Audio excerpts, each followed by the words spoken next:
Hello बच्चों। तो आज हम लोग रोटेशन चैप्टर का लेक्चर 11 पढ़ने जा रहे हैं, जिसमें हम लोग रोटेशनल इक्विलिब्रियम के बारे में पढ़ेंगे। और इसी कॉन्सेप्ट पर बेस्ड कुछ और टाइप्स ऑफ कॉन्सेप्ट्स होते हैं जिस पर फ्रीक्वेंटली एग्जामिनेशन में जो है ना क्वेश्चंस पूछे जाते हैं, जैसे कि लिवर बेस्ड प्रॉब्लम्स हो गया, लैडर बेस्ड प्रॉब्लम्स हो गया, और कॉन्सेप्ट ऑफ हिंज फोर्स। एक सवाल दे देगा, बोलेगा उसमें हिंज फोर्स निकालो। तो ये सब रोटेशनल इक्विलिब्रियम पर ही बेस्ड है। तो अच्छे से पहले कॉन्सेप्ट समझो, फिर न्यूमेरिकल सॉल्व करेंगे, ठीक है। चलो देखते हैं। रोटेशन बिल्कुल भी मुश्किल नहीं है। जो लोग भी कहते हैं ना कि रोटेशन, बाप रे बाप रोटेशन, वो सिर्फ एक हवा बना के रखा हुआ है। रोटेशन बिल्कुल भी मुश्किल नहीं है। शुरू से लेक्चर्स पढ़ते जाना, कहीं भी मुश्किल नहीं लगेगा, कहीं भी नहीं लगेगा। हर जगह पर फीलिंग्स मैंने अटैच कर दिया आप लोग के लिए ना। और बहुत सारे जगह पर जो न्यूमेरिकल बहुत लेंदी बनता भैया, उसके लिए शॉर्ट ट्रिक, ताकि टेंशन ही ना हो।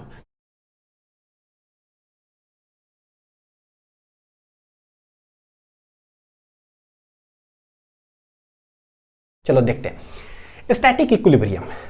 What is equilibrium? पहले इक्विलिब्रियम का एक जनरल मीनिंग समझते हैं। इक्विलिब्रियम का मतलब क्या होता है? देखो, मान लो मैं हूं, ठीक है, मेरा कुछ मास है। अब मैं इनिशियली रेस्ट में हूं, रुका हुआ हूं।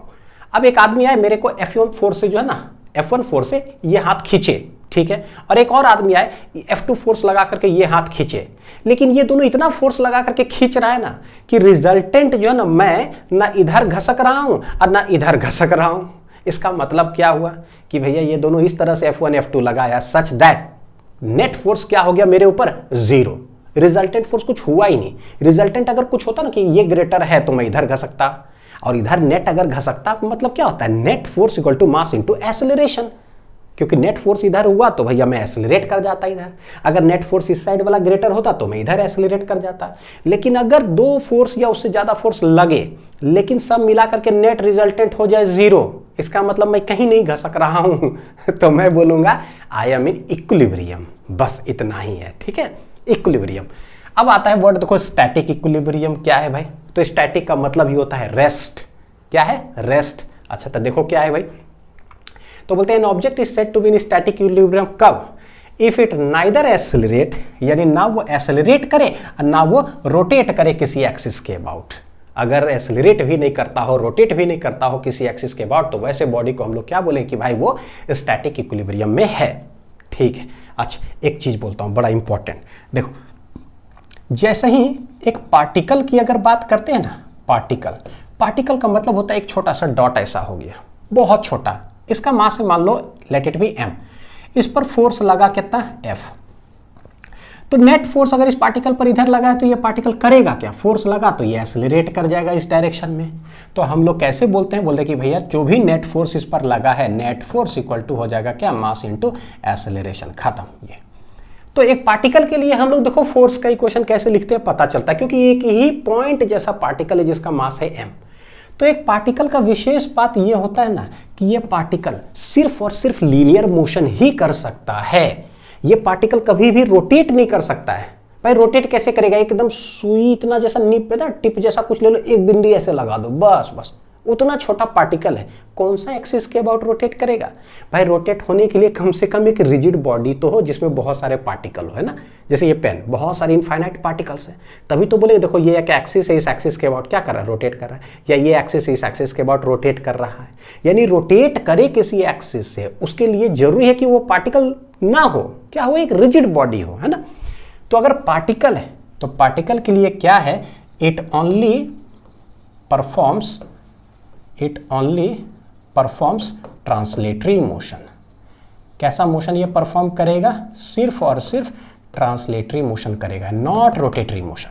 लेकिन वहीं पर अगर एक रिजिड बॉडी होगा, ये दोनों में पहले डिफरेंस समझ लेते हैं ना, ज्यादा जरूरी है, छोटा सा चीज है लेकिन जरूरी है। रिजिड बॉडी हो तो रिजिड बॉडी अगर हो, मान लो कि इस तरह से कोई एक ब्लॉक या कुछ एक रेक्टेंगुलर ब्लॉक हो गया, तो ये क्या कर सकता है? ये दोनों चीज कर सकता है। ये तो ट्रांसलेटरी भी कर सकता है, ट्रांसलेटरी मोशन भी कर सकता है, और किसी एक्सिस के अबाउट ये रोटेट भी कर सकता है, यानी कि ये रोटेटरी मोशन भी परफॉर्म कर सकता है। जब भी ट्रांसलेटरी बोले का मतलब क्या होता है? मान लो ये रॉड ऐसे रखा हुआ है, ठीक, ट्रांसलेटरी मतलब ये देखो लीनियर मोशन में ऐसे जा रहा है, आगे जा सकता है। और रोटेटरी मतलब कोई भी एक्सिस ऐसे फिक्स कर दो, उस एक्सिस के अबाउट ये रोटेट कर रहा है। जब भी ट्रांसलेटरी मोशन परफॉर्म करेगा तो भैया एक ही चीज है, कितना फोर्स लगा, force equal to mass into acceleration, जो कि हम लोग उधर motion, straight line, Newton's law of motion, friction उधर पढ़े, लेकिन सिर्फ रोटेट भी कर सकता है तो रोटेशन भी पढ़ो भाई। तो इसके लिए लगाते हैं कैसा फॉर्मूला, तो बोले नेट फोर्स इक्वल टू हो जाता है मास इनटू एक्सेलरेशन, और इधर जस्ट इसका काउंटर वाला रोटेशन में लगा देंगे, तब कैसा होगा, नेट फोर्स ये बन जाएगा नेट टॉर्क।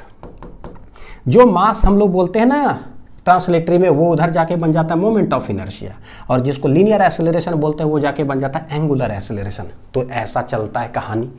आई होप कि इसमें कोई दिक्कत नहीं होना चाहिए। अच्छा, अब आता है कि जब हम ट्रांसलेटरी मोशन बोले net force equal to mass into acceleration, यहां तो समझ में आता है कि एक पार्टिकल था तो उसका मास लिख दिए, मास ऑफ पार्टिकल।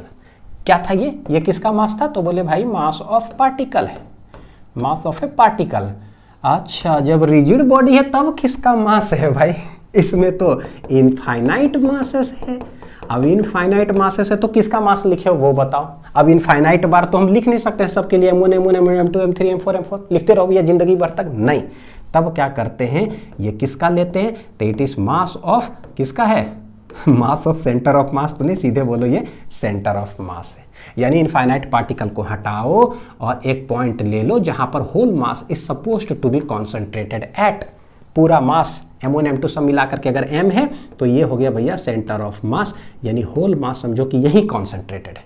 तो बस ये बॉडी हटाते हैं ट्रांसलेटरी मोशन के वक्त स्टडी करते वक्त, पूरा रिजिड बॉडी हटाओ और ले लो कि एक क्या है, centre of mass, whole mass हो गया M, और समझो कि अगर कोई फोर्स लगा है F तो भैया ये एक्सेलरेट करेगा, दैट इज क्या है, सेंटर ऑफ मास एक्सेलरेट करेगा। जैसे कि ये है मेरा पेन, इसमें इनफाइनाइट पार्टिकल्स है, अगर मैं इस पर कोई फोर्स लगाऊं और ये लीनियर मोशन अगर कर रहा हूं, ट्रांसलेटरी मोशन, तो भैया अगर सेंटर ऑफ मास में बोलूंगा कि मान लो 2 मीटर पर सेकेंड से जा रहा है, तो भैया कलम के और भी जो पार्टिकल्स वो भी तो 2 मीटर पर सेकेंड से ही जाएगा, क्योंकि ये रिजिड बॉडी है। इसीलिए बोलते हैं इनफाइनाइट पार्टिकल्स को हटाओ और डायरेक्ट सेंटर ऑफ मास की स्टडी कर लो। कब, जब ट्रांसलेटरी मोशन डील करते हैं हम लोग किसी रिजिड बॉडी के लिए, तो ऐसा हो जाएगा, यानी कि net force equal to mass into क्या हो जाएगा, एक्सेलरेशन। ठीक है, और नेट टॉर्क बराबर क्या होता है, आई इंटू अल्फा, ये होता है मोमेंट ऑफ इनर्शिया, क्या, जिस एक्सिस के अबाउट वो रोटेट करेगा उस एक्सिस के अबाउट मोमेंट ऑफ इनर्शिया लिखो। क्योंकि कोई रॉड अगर ऐसे है तो भैया वो सेंटर ऑफ मास के अबाउट भी देखो रोटेट कर सकता है, या फिर एंड में कोई एक्सिस हो उसके अबाउट भी रोटेट कर सकता है, यानी किस एक्सिस के अबाउट रोटेट करता है वो लिखो। अब ये हो गया पूरा जड़ वाला कॉन्सेप्ट, सबसे जरूरी कॉन्सेप्ट। अब यहां से सब गाड़ी ठीक ठाक चलेगा, ठीक, नोट डाउन कर लो। देखते हैं, अब इक्विलिब्रियम जैसे ही बोलते हैं तो पता चल गया भैया स्टैटिक इक्विलिब्रियम मतलब ना एक्सेलरेट करेगा ना रोटेट करेगा, भैया रुका हुआ रहेगा। तो ये पूरा लेक्चर ही रुका हुआ रहेगा कैसा लेक्चर हो गया, रुका हुआ लेक्चर, ये चलेगा ही नहीं नहीं चलेगा मतलब कोई भी सवाल आए ना उसमें कुछ चलना नहीं चाहिए, सब रुका हुआ रहे भैया, शांत वाला लेक्चर एकदम। तो कंडीशन फॉर स्टैटिक इक्विलिब्रियम, बोले ये 2 तरह से होगा स्टैटिक इक्विलिब्रियम। जैसे बोलेगा एक्सेलरेशन, यानी कि ट्रांसलेशनल इक्विलिब्रियम, इक्विलिब्रियम को शॉर्ट में देखो ऐसे लिख रहा हूं, ठीक है, ट्रांसलेशनल इक्विलिब्रियम भी होगा और रोटेशनल इक्विलिब्रियम भी होगा। क्यों ऐसा होगा, क्योंकि रिजिड बॉडी के साथ हम लोग डील कर रहे हैं। तो जैसे ही बोलेंगे ट्रांसलेशनल इक्विलिब्रियम का मतलब क्या, बहुत सारे फोर्स लगे लेकिन नेट फोर्स क्या हो जाना चाहिए बॉडी पर, 0। अब जब नेट फोर्स 0 बोलते हैं इसका मतलब क्या, तो देखो मास क्या लोगे, सेंटर ऑफ मास, एक्सेलरेशन किसका, सेंटर ऑफ मास का, इक्वल टू 0। मास तो 0 हो नहीं सकता है, इसका मतलब 0 क्या होने जा रहा है, सेंटर ऑफ मास का एक्सेलरेशन होगा 0। और हमें पता है कि अगर एक्सेलरेशन 0 है का मीनिंग है कि velocity of the centre of मास क्या होगा, कांस्टेंट। यानी स्पीड बोलो चाहे वेलोसिटी है ना चलेगा, speed of the centre of मास क्या होगा, कांस्टेंट। तो जब भी ट्रांसलेशनल इक्विलिब्रियम बोलेंगे तो चाहे ये समझो, चाहे ये समझो और चाहे ये समझो, तीनों ऐसा। एक और चीज, नेट फोर्स इक्वल टू 0 है, तो भाई नेट फोर्स हम लगा रहे हैं तो किधर किधर किधर है, तो बोले अगर एक्स एक्सिस में है हॉरिजॉन्टल तो हॉरिजॉन्टल में भी नेट फोर्स 0 होना चाहिए, अगर वर्टिकल में है भाई तो वर्टिकल में भी नेट फोर्स 0 होना चाहिए। यानी एक्स एक्सिस में है तो एक्स एक्सिस में नेट फोर्स 0 हो, वाई में है तो नेट वाई एक्सिस में 0, मतलब इधर मान लो बहुत सारे फोर्स लगा रहे लेकिन ना हिलना नहीं चाहिए, स्टैटिक होना चाहिए। तो भैया नीचे देखो mg लग रहा है, ऊपर नॉर्मल रिएक्शन लग रहा है, तो ऐसा ना हो कि हम ऊपर की ओर उड़ रहे हैं नहीं, स्टैटिक मतलब भैया आप कहीं भी उड़िए नहीं, आप रुके रहिए, क्या है, रुके रहिए। तो हम लोग बोलेंगे summation of all the forces X axis में 0 हो, या summation of all the forces in Y axis 0, या summation of all the forces in Z axis, सब क्या हो भाई 0। ये इसका मतलब होगा नेट फोर्स 0 का। ठीक है, रोटेशनल में, तो रोटेशनल में बोल देंगे net torque equal to 0। Net torque क्या होता है, I alpha equal to 0। Moment of inertia 0 हो नहीं सकता है, तो बोले एंगुलर एक्सेलरेशन समझो कि 0। देखो कट कॉपी पेस्ट कर रहा हूं, अगर एंगुलर एक्सेलरेशन 0 हो गया इट मीन्स क्या, स्पीड कांस्टेंट, तो यहाँ पर एंगुलर स्पीड क्या हो जाएगा, इसका मतलब कांस्टेंट हो जाएगा। अब ये सब तो बहुत अच्छा से समझ में आता होगा, है ना। तो ये हो गया कंडीशंस फॉर स्टैटिक इक्विलिब्रियम। तो कभी भी सवाल में अगर बोला ना कि बॉडी इक्विलिब्रियम में है, रिजिड बॉडी है, तो भैया दोनों चीज लगा करके आप सॉल्व करिए। तो पहले ये सब लगाइए, फिर वो लगाइए नेट टॉर्क। अब ये जो नेट टॉर्क हम लोग निकालते हैं, जरा उसका एक चीज है, मैंने आप लोग के लिए लिखा है कि एक रिवीजन कर लेते हैं जरा। टॉर्क अबाउट ए पॉइंट निकालते कैसे थे। तो टॉर्क अबाउट ए पॉइंट देखो जरा क्या है। टॉर्क का फॉर्मूला क्या होता है, बाय डेफिनेशन, क्या बोल रहा हूं ये, बाय डेफिनेशन, फॉर्मूला नहीं डेफिनेशन। डेफिनेशन होता है R cross F, R cross F. अच्छा, जब फॉर्मूला बोलता हूं तो क्या होता है भाई, तो फॉर्मूला होता है टॉर्क का क्या, आई अल्फा, है ना। ये किसका एनालॉगस है, force equal to mass into acceleration. तब force equal to mass into acceleration, force बन गया टॉर्क, मास बन गया मोमेंट ऑफ इनर्शिया, एक्सेलरेशन बन गया एंगुलर एक्सेलरेशन। तो जब मैं बोलूंगा टॉर्क का फॉर्मूला, तो tau equal to I alpha, torque का definition tau equal to R cross F, ताकि भैया क्या बोल रहे हैं, क्या जरूरत है, सबका अलग अलग नाम हो। 10 आदमी का नाम अनिल कुमार ही होगा तो भयानक कंफ्यूजन होगा अलग अलग नाम होगा तो ठीक समझ में आएगा, अच्छा अच्छा इनका नाम अनिल कुमार है, किसी और का कुछ और है, इसका अलग नाम, इसका अलग नाम है, बाय डेफिनेशन, बाय फॉर्मूला। ठीक, मैग्नीट्यूड बोलेंगे तो ये हो जाएगा आर एफ साइन थीटा। यहीं पर बोलते हैं कि इसको निकालने के 2 रास्ते होते हैं, रिवीजन कर रहे हैं, कोई नया चीज नहीं बता रहा हूं। ठीक, तो टॉर्क इक्वल टू क्या है, आर एफ साइन थीटा, जो तो ऐसा करते हैं, आर साइन थीटा को एक साथ लिख देते हैं, इंटू एफ कर देते हैं, तो इसी का नाम बन जाता है आर साइन थीटा को आर परपेंडिकुलर बोलते हैं, इंटू क्या हो गया एफ। तो एक ऐसा हो जाता है टॉर्क का डेफिनेशन, और दूसरा टॉर्क का डेफिनेशन क्या है, साइन थीटा आर के साथ लिखे, अब क्या है साइन थीटा एफ के साथ लिख देते हैं, तो टॉर्क बराबर आर एफ साइन थीटा। तो आर तो अब ऐसे ही है, रहने दो, एफ साइन थीटा बिकम्स क्या, एफ परपेंडिकुलर। तो ये हो गया, सिखाए ना दोनों टॉर्क, टॉर्क वाला लेक्चर में, बोले लेक्चर सिस्टमेटिक देखते जाना, मैंने इसका यहाँ जरूरत है इसीलिए बता रहा हूँ। तो टॉर्क जो आर एफ साइन थीटा होता है उसको 2 तरीके से लिखा जा सकता है, फोर्स को अकेला रहने दो जैसे है आर परपेंडिकुलर लिख दो, या फिर आर को जैसा है रहने दो फोर्स परपेंडिकुलर लिख दो। यानी यहां पर फोर्स को रिजॉल्व करो और यहां पर आर को रिजॉल्व करो। 2 तरीके हैं किसी पॉइंट के बाद टॉर्क निकालने के। देखो क्या क्या तरीका है भाई, 2 तरीका। तो पहला तरीका सीखते हैं टॉर्क अबाउट ए पॉइंट में। देखो डायग्राम क्या है, ऑलरेडी आता है, बस इसमें बस थोड़ा सा ये बता रहा हूं। मान लो कि आर डिस्टेंस पर जाकर एक फोर्स लग रहा है इधर, आर का लाइन को अगर ऐसे खींचे तो ये है कितना, थीटा एंगल पर लेट फोर्स लग रहा है। क्या है आर परपेंडिकुलर, एफ का मतलब एफ रहने दो जैसा है। तो भाई एफ लग किधर रहा, इधर, तो एफ को रहने दो जैसा है, तो बोलते हैं ना एफ के लाइन को ना खींच दो। यही मैंने हिंदी बताया था कि फोर्स के लाइन को खींच दो, खींच दो, खींच दो। और आर परपेंडिकुलर का मतलब कि जिस पॉइंट के बाद टॉर्क निकाल रहे हो ना, किस पॉइंट के अबाउट निकाल रहे हैं, निकाल रहे हैं अबाउट ओरिजिन, यानी टॉर्क अबाउट ओरिजिन ओ निकाल रहा हूं मैं। ठीक है, टॉर्क अबाउट ओ, तभी पता चलता है कि अबाउट ओरिजिन, तो ओ से आर यहां है और यहां पर फोर्स लग रहा है किसी पार्टिकल पर। ठीक है, तो क्या है भाई, फोर्स के लाइन को खींच दो और जिस पॉइंट के बाद टॉर्क निकालना वहां से एक परपेंडिकुलर ड्रॉप कर दो। क्या करो, वहां से एक परपेंडिकुलर ड्रॉप कर दो, इसी को हम लोग बोलते हैं आर परपेंडिकुलर हो गया। ठीक, अब कैसे हो गया ये देखो जरा बताता हूं। ये थीटा, तो ये वाला भी क्या होगा, थीटा वर्टिकली ऑपोजिट एंगल है, ये है आर, ये है 90 डिग्री। तो भाई जिधर थीटा सटा हुआ है ना, थीटा इधर से इस साइड से सटा हो तो उधर कॉस हो जाएगा, ये है आर, तो ये बिकम्स क्या, आर कॉस ऑफ थीटा। ठीक, तो इसके ठीक सामने इस ट्रायंगल में ये वाला क्या हो जाएगा, आर साइन थीटा, है ना ऐसा, यानी ये आर कॉस थीटा हो गया, ये आर साइन थीटा हो गया। ठीक, आर कॉस थीटा का नाम क्या हम कह सकते हैं, तो बोले ये वाला जो डिस्टेंस देख रहे हो, ये ऐसा डिस्टेंस है आर कॉस थीटा जो कि फोर्स के डायरेक्शन में, यानी parallel to the direction of force है, इसीलिए इसको हम लोग आर पैरेलल बोलते हैं, ऐसे डबल डंटी लगा करके। तो भैया ये कैसा डिस्टेंस हुआ? बोले ये ना जिधर फोर्स है उसके ठीक परपेंडिकुलर है, इसीलिए इसको आर परपेंडिकुलर बोल देते हैं। यानी समझ में आ रहा है कि आर परपेंडिकुलर क्या है? R sine theta into F. तो इसका हिंदी जो है बड़ी इंपॉर्टेंट है, यही इसका हिंदी क्या होता है? फोर्स को खींच दो, फोर्स को खींच दो, खत्म, फोर्स को खींच दो। तो फोर्स को जैसे खींचोगे ना और वहां से परपेंडिकुलर ड्रॉप कर दो जिस पॉइंट से बोले हैं, आंसर टॉर्क निकल जाएगा। ये दूसरा क्या है भाई? R into F perpendicular. तो ये बोलते हैं इसका थोड़ा सा कम, बहुत कम जगह पर यूज होता है। मान लो ओरिजिन के बाद टॉर्क निकालना है, आर डिस्टेंस पर एक फोर्स लग रहा है इधर, तो बोले आर है इधर, लेट कितना थीटा एंगल पर लग रहा है फोर्स। ये बोलता है कि आर जैसा है ना, रहने दो आर, फोर्स को रिजॉल्व करो। तो बोले भैया फोर्स इधर लग रहा है, देखो आर के डायरेक्शन से थीटा एंगल पर लग रहा है फोर्स को करो रिजॉल्व, कर दो दो भाग में रिजॉल्व। तो एक जिधर थीटा सटा हुआ उधर आ जाएगा एफ कॉस थीटा, और इसके ठीक परपेंडिकुलर डायरेक्शन में क्या आ जाएगा? एफ साइन ऑफ थीटा, है ना। तो ये एफ कॉस थीटा क्या कहलाएगा?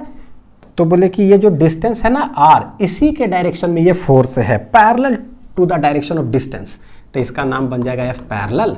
और बोले ये जो आर है उसके ठीक परपेंडिकुलर डायरेक्शन में जो हो गया तो इसका नाम हो जाएगा एफ परपेंडिकुलर। तो टॉर्क बराबर क्या हो जाता है? जितना आर है आई इंटू परपेंडिकुलर डिस्टेंस, तो आर एफ साइन थीटा। बस यही है, यहां पर फोर्स को खींच दो, परपेंडिकुलर ड्रॉप मार दो, और यहां पर क्या भाई आर रहने दो, फोर्स को रिजॉल्व कर लो और परपेंडिकुलर वाला ले लो, आर इंटू एफ परपेंडिकुलर। बस लिख लो इसको, रिवीजन था ये। अब इसी का करने वाले हैं हम लोग क्या यूज, कैसे यूज करेंगे? आ जाओ सवाल देखते हैं जरा। ए रॉड इज इन इक्विलिब्रियम, भाई रॉड है, रिजिड बॉडी है, इक्विलिब्रियम बोल दिए तो ट्रांसलेशनल भी लिख देंगे, रोटेशनल भी लिख देंगे। F net equal to 0, tau equal to I alpha, है ना। अच्छा, find the tension in the two strings. ये देखो एक स्ट्रिंग है यहाँ पर, एक स्ट्रिंग है इधर। ये दोनों स्ट्रिंग के मदद से क्या है, एक मेरे पास रॉड है जिसका मास है m और टोटल लेंथ कितना है? तो 75 सेंटीमीटर प्लस 25 सेंटीमीटर कितना होगा? 100 सेंटीमीटर। यानी 100 सेंटीमीटर का एक रॉड है, वो सस्पेंडेड है with the help of two strings. स्वाभाविक है रॉड का भी वजन इधर लग रहा होगा, इसके ऊपर एक अलग से 2m मास रखा हुआ है, तो भैया उसका भी वजन उस पर लग रहा होगा, तो स्ट्रिंग के अंदर खिंचाव आएगा, टेंशन। बोला है निकालो टेंशन क्या होगा, बोल दिया ना इक्विलिब्रियम है। तो सबसे पहले क्या करें? सबसे पहले करेंगे हम लोग फर्स्ट स्टेप जो होगा वो क्या करेंगे? Net force equal to 0। तो देखो कि हॉरिजॉन्टल डायरेक्शन मान लो ये है, वर्टिकल डायरेक्शन ये, क्या हॉरिजॉन्टल डायरेक्शन में कोई फोर्स लग रहा है क्या? सोचो जरा। तो पहले क्या करो, डायग्राम को अच्छे से बनाते हैं, क्या क्या फोर्सेस लग रहा है हमारा। हाँ देखते हैं। एक तो 2m जो मास है ना, तो 2mg लग रहा होगा किधर? नीचे की ओर। अच्छा ये है मेरा रॉड, यूनिफॉर्म रॉड है, तो इसका मास कहाँ लगेगा? एग्जैक्ट इसके सेंटर पर। तो exact centre of the rod, यानी जहाँ सेंटर ऑफ मास होगा वहाँ पर लगेगा कितना? mg लग जाएगा। और टोटल अगर लेंथ है 100 सेंटीमीटर तो इसका सेंटर ऑफ मास कितना डिस्टेंस पर होगा? तो बोले एग्जैक्ट 50 सेंटीमीटर पर होगा। देख लो, है ना, ऐसा हो गया। ठीक है, तो नेट फोर्स जैसे 0 बोलेंगे, बोले कि भाई एक तो T1 T2 ये लग रहा है, 4 ही फोर्स हैं, तो ये सब वर्टिकल डायरेक्शन यानी वाई एक्सिस में है। मान लो अगर हम लोग ऐसे कर दे, this is X this is Y, तो बोले सिर्फ वाई एक्सिस में फोर्सेस लग रहा है, एक्स में तो है ही नहीं। यानी हम लोग यहाँ लिखते हैं summation of all the forces in Y action, मतलब Y axis, let it be equal to क्या हो गया? 0, नेट फोर्स 0। ठीक, तो जब भी वाई एक्सिस ऐसे ले रहे हो ना, तो ऊपर का डायरेक्शन प्लस ले लेते हैं, नीचे का डायरेक्शन क्या ले लेते हैं? माइनस। एक्स एक्सिस में लेते हैं तो राइट डायरेक्शन में क्या ले लेते हैं? सारे फोर्सेस को प्लस, प्लस लेफ्ट साइड में क्या ले लेते हैं? माइनस। यानी साइन कन्वेंशन एक चाहिए, तो लगा देते हैं साइन कन्वेंशन। भाई ऊपर क्या क्या फोर्सेस लग रहा है, क्या क्या फोर्सेस लग रहा है देखो जरा। तो बोले ऊपर लग रहा है एक टेंशन T1, फिर ऊपर देखो डायरेक्शन में टेंशन लग रहा है T2 पूरे उस रिजिड बॉडी पे। नीचे एक फोर्सेस लग रहा है mg, एक और नीचे फोर्सेस है वो लग रहा है 2mg।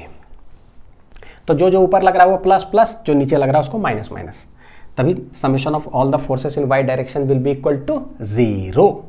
करो, लिखो, तो देखो क्या हो जाएगा? Plus T1 plus T2 minus mg minus 2mg equal to हो गया मेरा 0।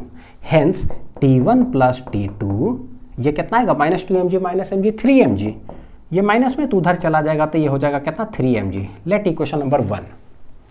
अली सर कर क्या रहे हो? बिल्कुल सवाल है ना, मन में चल जाता है। मैं जब लिखते रहता हूँ तो मेरे को लग जाता है कर क्या रहे हैं भाई स्टूडेंट थे तो पता चलता भाई पता नहीं टीचर क्या किए जा रहे, लिखे जा रहे हैं। इक्विलिब्रियम है ना, वहीं से पता चल गया कि और रिजिड बॉडी है, पता चल गया कि भैया मेरे को ट्रांसलेशनल भी लगाना होगा, रोटेशनल भी लगाना होगा।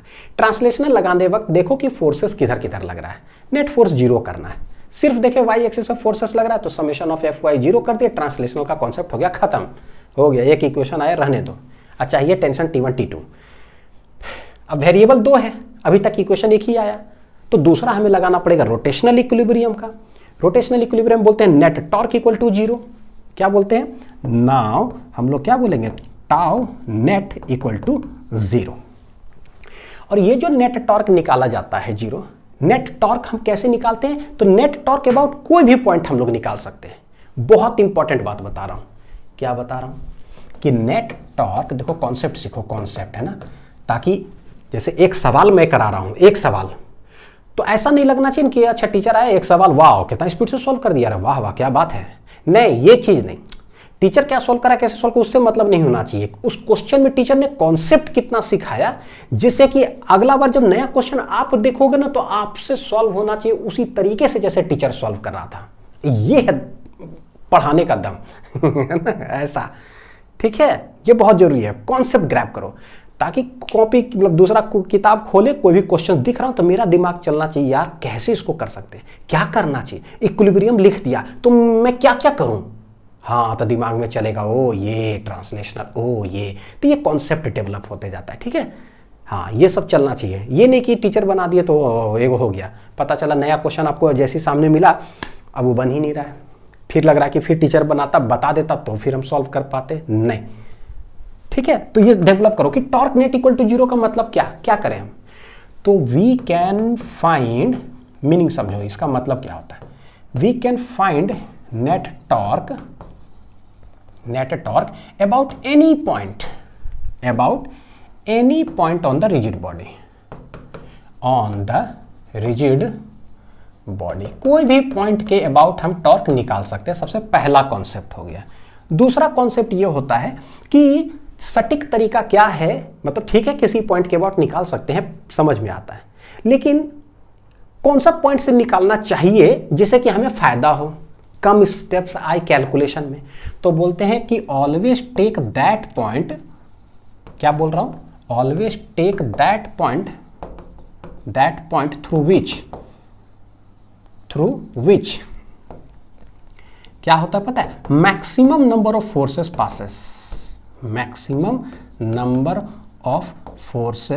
पासेस, उस पॉइंट से टॉर्क निकालो। ये बेनिफिशियल होता है कि उस पॉइंट से टॉर्क निकालो जिससे कि मैक्सिमम नंबर ऑफ फोर्सेस पास करता हो, ठीक है। क्यों, मन में सवाल चलना चाहिए सर, आंसर क्यों, ज्यादा फोर्सेस पास करेगा तो क्या हो जाएगा। क्योंकि जिस पॉइंट से, देखो मान लो ये पॉइंट है मेरा, ठीक है, ए पॉइंट है, अगर यहां से एक फोर्स लगा, मान लो टेंशन T1, एक इधर लग रहा है मान लो नॉर्मल N1, कुछ मतलब N1 नहीं N1 कुछ भी ऐसा लग रहा है। अगर मैं टॉर्क अबाउट पॉइंट ए निकालूंगा तो टॉर्क होता क्या है, R क्रॉस F होता है ना, ये फॉर्मूला चलता है R क्रॉस F यानी RF साइन थीटा, ठीक। ए पॉइंट के अबाउट हम टॉर्क निकालना चाहते हैं और R क्रॉस F होता है, यानी कि शॉर्ट में बोलता तो RF साइन थीटा, क्या होता है RF साइन थीटा।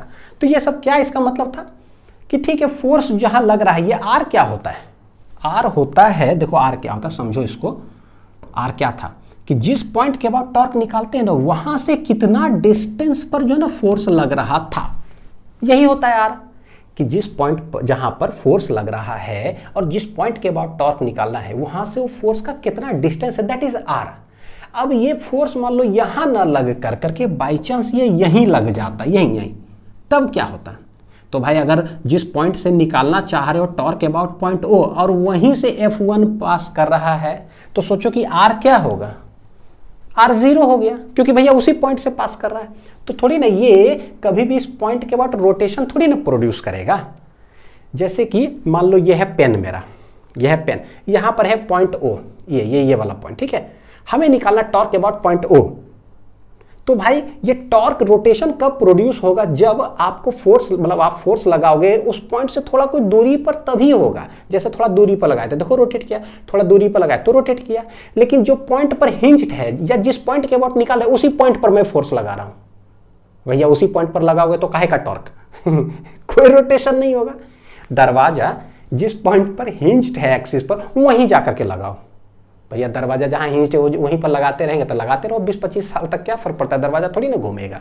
तो जहां पर हिंज्ड होता है दरवाजा ऐसे है, मान लो थोड़ा दूर में फोर्स लगाओगे तब होगा।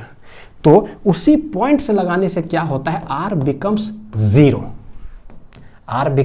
जीरो। इसीलिए torque about point O of force F1, answer क्या आएगा, 0 आएगा। Torque about point O of किसका, फोर्स का, F1 का निकाला हमने, तो आंसर आ गया 0, क्योंकि R ही 0 हो जाता है। ठीक है, तो यहां पर बोलेंगे टॉर्क ऑफ T1 निकाल रहे हैं, कितना आंसर आएगा, 0। टॉर्क ऑफ N1 निकाल रहे हैं, कितना आंसर आ रहा है, 0। सब 0 0 आ जाएगा, क्योंकि इस पॉइंट के अबाउट निकाले, torque about point A, torque about point A।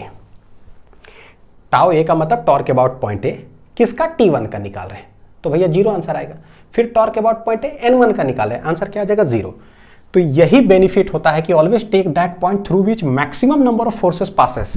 बहुत ज्यादा फोर्सेस अगर एक ही पॉइंट से पास करेगा ना, वहीं के अबाउट टॉर्क निकालोगे, सबका टॉर्क हो गया 0 0 0। अच्छी बात है ना, कैलकुलेशन आसान होगा। ठीक है, और इसी में एड ऑन कर देता हूं, और थ्रू, और मतलब दूसरा लाइन में लिख दो क्या, चलो ठीक है, ये 2 पॉइंट हुआ है, नीचे लिख देता हूं, और take that point through which N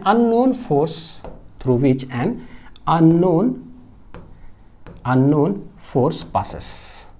कहीं पर भी अगर अननोन फोर्स अगर पास कर रहा हो ना, अननोन जो कि जिसका वैल्यू हमें पता नहीं हो, वो पॉइंट ले लो। क्यों, उससे फायदा होगा, मैं न्यूमेरिकल में दिखाता हूं कि क्यों ऐसा है। ठीक है, ये तीनों पॉइंट लिखा हुआ होना चाहिए नोट्स में, बहुत इंपॉर्टेंट है कॉन्सेप्ट बिल्डिंग के लिए। ये हेल्प करेगा बेटा, जब नया कोई क्वेश्चन देखोगे ना, तब समझोगे ओ सर ने बताया कि करना कैसे, सवाल को सॉल्व करना तो बहुत आसान है।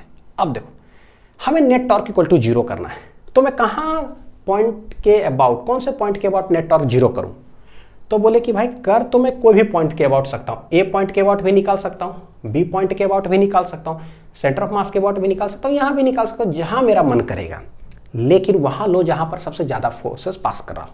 तो देखो A पॉइंट के अबाउट ना सिर्फ एक ही फोर्स पास कर रहा है, T1।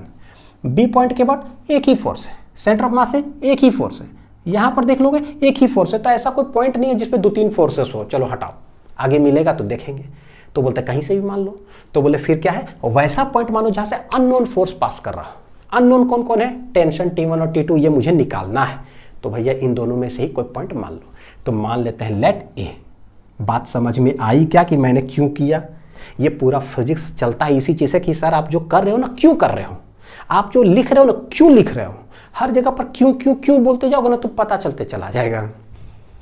ठीक है, चलो लिखते हैं। तो टॉर्क नेट 0, तो ये हम निकाले टॉर्क अबाउट पॉइंट A, तो बोले ना देखो क्या, जिस पॉइंट के अबाउट निकालो वहीं से कोई फोर्स अगर पास करा तो उसका टॉर्क क्या होगा, 0, यानी टेंशन T1 का तो टॉर्क होगा नहीं। दूसरा, इस पॉइंट से और सारे फोर्सेस कितने कितने डिस्टेंस पर है, तो इस पॉइंट के अबाउट देखो कुछ 50 सेंटीमीटर पर एक फोर्स mg इधर लग रहा है, तो ये रोटेशन किधर प्रोड्यूस करेगा। सोचो इस पॉइंट के अबाउट रॉड पकड़ के कोई ऐसे मान लो mg खींच रहा है, तो ये रोटेशन इस डायरेक्शन में प्रोड्यूस करेगा, ऐसे रोटेट करने की कोशिश करेगा, है ना। अच्छा, ये कैसा डायरेक्शन है, क्लॉकवाइज। कैसा है, क्लॉकवाइज। तो यहां पर एक और चीज लिख लो जरा कि क्लॉकवाइज जो टॉर्क होता है उसको हम लोग साइन कन्वेंशन में नेगेटिव लेते हैं, और जो एंटी क्लॉक टॉर्क होता है ना, एंटी क्लॉकवाइज, उसको हम लोग पॉजिटिव लेते हैं। ये साइन कन्वेंशन है और ये अकॉर्डिंग टू एनसीईआरटी भी है ना, तो जरूरी भी है, जरूरी है ना, क्योंकि पता है एक क्लॉक है एक एंटी क्लॉक है, भैया प्लस माइनस तो लिखोगे, डायरेक्शन वाइज ऑपोजिट। तो देखो अबाउट पॉइंट A ये क्लॉकवाइज घुमाना चाह रहा है, तो नेगेटिव टॉर्क हो जाएगा इसकी वजह से। फिर ये 2mg भी इधर ही घुमाना चाह रहा है, बस एक पॉइंट पर फिक्स कर लो, देखो कि इधर घुमाना चाह रहा है कि ऊपर, ऐसे घुमाना चाह रहा है क्लॉकवाइज, तो नेगेटिव है ये। फिर यहाँ से एक टेंशन T2 लग रहा है, देखो ये किधर घुमाना चाह रहा होगा, रॉड है मेरा ऐसे लग रहा है ऊपर, तो भैया ये इधर घुमाना चाह रहा होगा। एंटी क्लॉक का टॉर्क कैसा होता है, पॉजिटिव। तो यही 3 है अबाउट पॉइंट ए। तो लिखते चले जाते हैं R cross F, R F, R F, R F. अच्छा, यहाँ से सारे डिस्टेंस देखोगे ना, तो ये है मेरा आर डिस्टेंस, और जो फोर्स लग रहा है कितना पर है, 90 डिग्री पे। तो आर एफ साइन 90, साइन 91 होता है, यानी सिर्फ आर एफ लिख दो। फिर वही ये आर डिस्टेंस पर फोर्स इधर लग रहा है, फिर ये आर डिस्टेंस पर एफ ऊपर लग रहा है, यानी सब 90 90 90 है। ठीक, तो लिखते हैं यहाँ से पहले एम जी का, तो ये माइनस हो जाएगा। देखो फोर्स है एम जी, कितने डिस्टेंस पर है, 50 सेंटीमीटर। सिर्फ 50 लिखता हूँ, अंडरस्टूड है, हो गया इसका। सिमिलरली यहाँ से 2 mg लग रहा है लेकिन नेगेटिव, तो ये बोल देंगे -2 mg। कितने डिस्टेंस पर ये है, तो बोलो यहाँ से यहाँ 75 सेंटीमीटर पर लग रहा है। ठीक है, यहाँ से फिर एक टेंशन T2 है, वो कितना डिस्टेंस पर है, तो बोले एग्जैक्ट एंड पर है, तो 75 + 25 यानी 100। तो बोले ये प्लस हो जाएगा 100 × टेंशन T2। तो सारे देखो summation of all the torque हमने लिख दिया अबाउट पॉइंट ए, लिख दिया, इज इक्वल टू क्या हो गया, 0। अब देखो पता चलेगा ये क्या है, मेरे लिए सारा कुछ नोन, ये वाला भी नोन, इसमें डायरेक्ट एक टेंशन T2 है, यानी इसको सॉल्व करेंगे और T2 का मेरा वैल्यू ही आ गया डायरेक्ट। यानी इसका मतलब क्या हुआ, अगर अननोन है ना, ये भी वैल्यू अननोन, तो अगर एक अननोन के जगह पर टॉर्क अगर निकालते हो तो इसका टॉर्क तो हो गया 0, यानी ये टेंशन T1 तो आंसर में आएगा नहीं, तो डायरेक्ट क्या मेरे को निकल जाएगा, T2 निकल जाएगा, क्योंकि वो इक्वेशन में आ जाएगा। सिमिलरली अगर कोई स्टूडेंट मान लो खुद से ट्राई करना, बी पॉइंट के बाद टॉर्क निकाल लो, तो बी पॉइंट के बाद टॉर्क नेट निकालोगे ना, तो इसका टेंशन तो गया, मतलब इसका टॉर्क तो गया, तो ये पिक्चर में नहीं आएगा, पिक्चर में T1 आ जाएगा, T1 डायरेक्ट निकल जाएगा एक ही लाइन में, है ना। चलो देखते हैं, तो ये कितना आ रहा है, -50 mg -75 गुना कितना हो जाएगा, 150 mg + 100 T2 = 0। तो ये 150 कितना हो जाएगा, 200, तो उधर लेकर के चले जाते हैं, तो बोलेंगे 100 T2 = कितना हो गया, 200 mg। ठीक है, तो 0 0 0 0 चला गया, तो T2 बराबर कितना आ जाएगा, 2 mg आ रहा है। देखो इक्वेशन नंबर कितना हो गया, 2। इक्वेशन नंबर कितना हो गया, 2। तो मेरे पास एक था equation 1, T1 + T2 3 mg, T2 निकल गया 2 mg, तो क्या करेंगे, बोलेंगे पुट इक्वेशन 2 इन 1, 2 का जो वैल्यू है ना उसको इसमें पुट कर दो, तब बोलेंगे T1 + T2 है मेरा 2 mg = 3 mg हो गया ना, यहाँ देखो जरा। ठीक है, तो T1 बराबर आ जाएगा 3 mg - 2 mg, कितना आंसर आ जाएगा, mg। तो इस तरीके से टेंशन इन द स्ट्रिंग्स हम लोग निकालते हैं।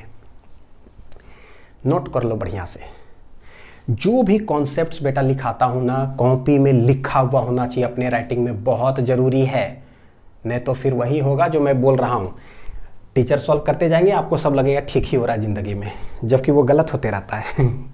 चलो देखते हैं कॉन्सेप्ट ऑफ ए लिवर।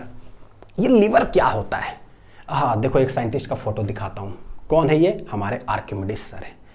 ये उन्होंने कुछ कहा है ना, इसी को लेकर के पहले पढ़ते हैं कि give me a lever long enough and a fulcrum on which to place it I can move the earth, कि मैं पूरा पृथ्वी को उठा सकता हूँ।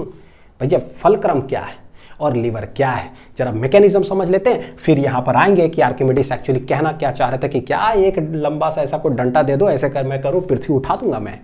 देखते हैं, यही है लिवर का concept. What is the concept of liver, तो बोलते हैं कि एन आइडियल लिवर जो होता है ना, आइडियल इसे कैसा होता है, लाइट रॉड होता है। कैसा होता है, लाइट रॉड, मतलब नेग्लिजिबल मास है, पिवटेड एट ए पॉइंट अलोंग इट्स लेंथ। जैसे ये वाला एक रॉड मान लेते हैं, आइडियल रॉड है तो भैया नेग्लिजिबल मास है, लेकिन कहीं कहीं पर मास दिया रहता है। ठीक है, लेट आइडियल है तो लेट मासलेस है, यानी कोई मास नहीं है, बहुत पतला सा क्या है, लाइट रॉड।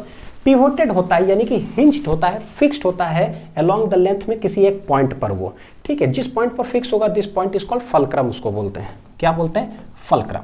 तो देखो भाई, ये एक बीम हो गया, लाइट रॉड बोलो, एक पॉइंट पर ये फिक्स्ड है, तो यही कहला गया फलक्रम, इसको एफ से डिनोट कर देते हैं। ठीक, एक तरफ हम क्या रखते हैं, सीसॉ का एग्जांपल ले लो, उससे समझ में आ जाता है एक बार, है ना। ये जो लिवर लिवर लिवर बोलते हैं, क्या है भैया लिवर, बचपन में सब हम लोग झूला पर झूल चुके हैं, ये खेल चुके हैं सब कुछ, कि देखो ये क्या है, ये फलक्रम समझ लो, जिस पॉइंट पर फिक्स्ड है, ये बीम हो गया, लाइट रॉड लाइट रॉड में ही मान लो, आइडियल वाला केस ये कंसीडर करें, एक तरफ एक बच्चा बैठता है उसका कुछ मास होता है, एक तरफ एक बच्चा बैठता है उसका कुछ मास होता है, और हम लोग ऐसे ऐसे करते रहते हैं।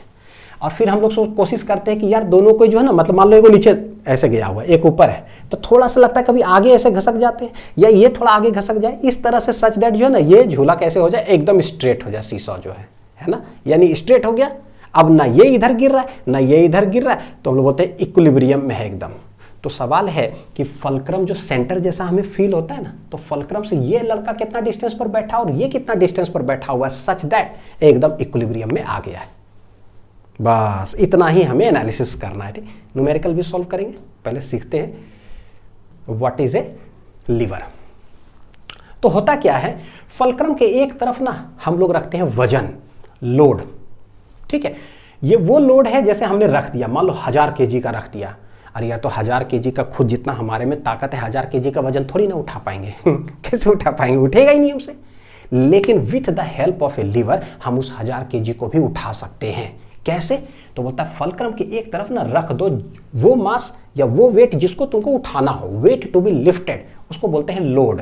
क्या बोलते हैं? लोड। अब जैसे ही यहां पर रखे लोड, तो भाई एक फोर्स या वेट जो बोलो ये लगेगा, F1 नाम दे देते हैं। ठीक है, तो फलक्रम जो सेंटर जैसा हमें फील आता है ना, यहां से कितना डिस्टेंस पर वो लोड रखे होते हैं, इसका नाम होता है D1 डिस्टेंस पर। अब हम बोलते हैं ये 1000 kg जो लोड रखा हो, हमको इसको उठाना है। उठेगा कैसे? तो हम फलक्रम के ठीक ऑपोजिट डायरेक्शन में, मतलब ये लोड के ऑपोजिट डायरेक्शन में लगाते हैं एफर्ट, ताकत। तो ये देखो मैं लगा रहा हूं एफर्ट, तो एफर्ट किस डायरेक्शन में लगाऊंगा? ऐसे लगाऊंगा। तो जो एफर्ट लगाता हूं उसको बोल दो लेट इट बी F2। कितने डिस्टेंस पर हम कितना एफर्ट लगाएंगे सच दैट ये लोड ना ऐसे ऊपर उठ जाए। ठीक है, तो जितना डिस्टेंस फलक्रम से ये होता है ना, इसको बोलते हैं D2 से डिनोट कर दो। क्या चीज से? D2 से। तो देखो ये हो गया लोड, यानी F1 हो गया लोड।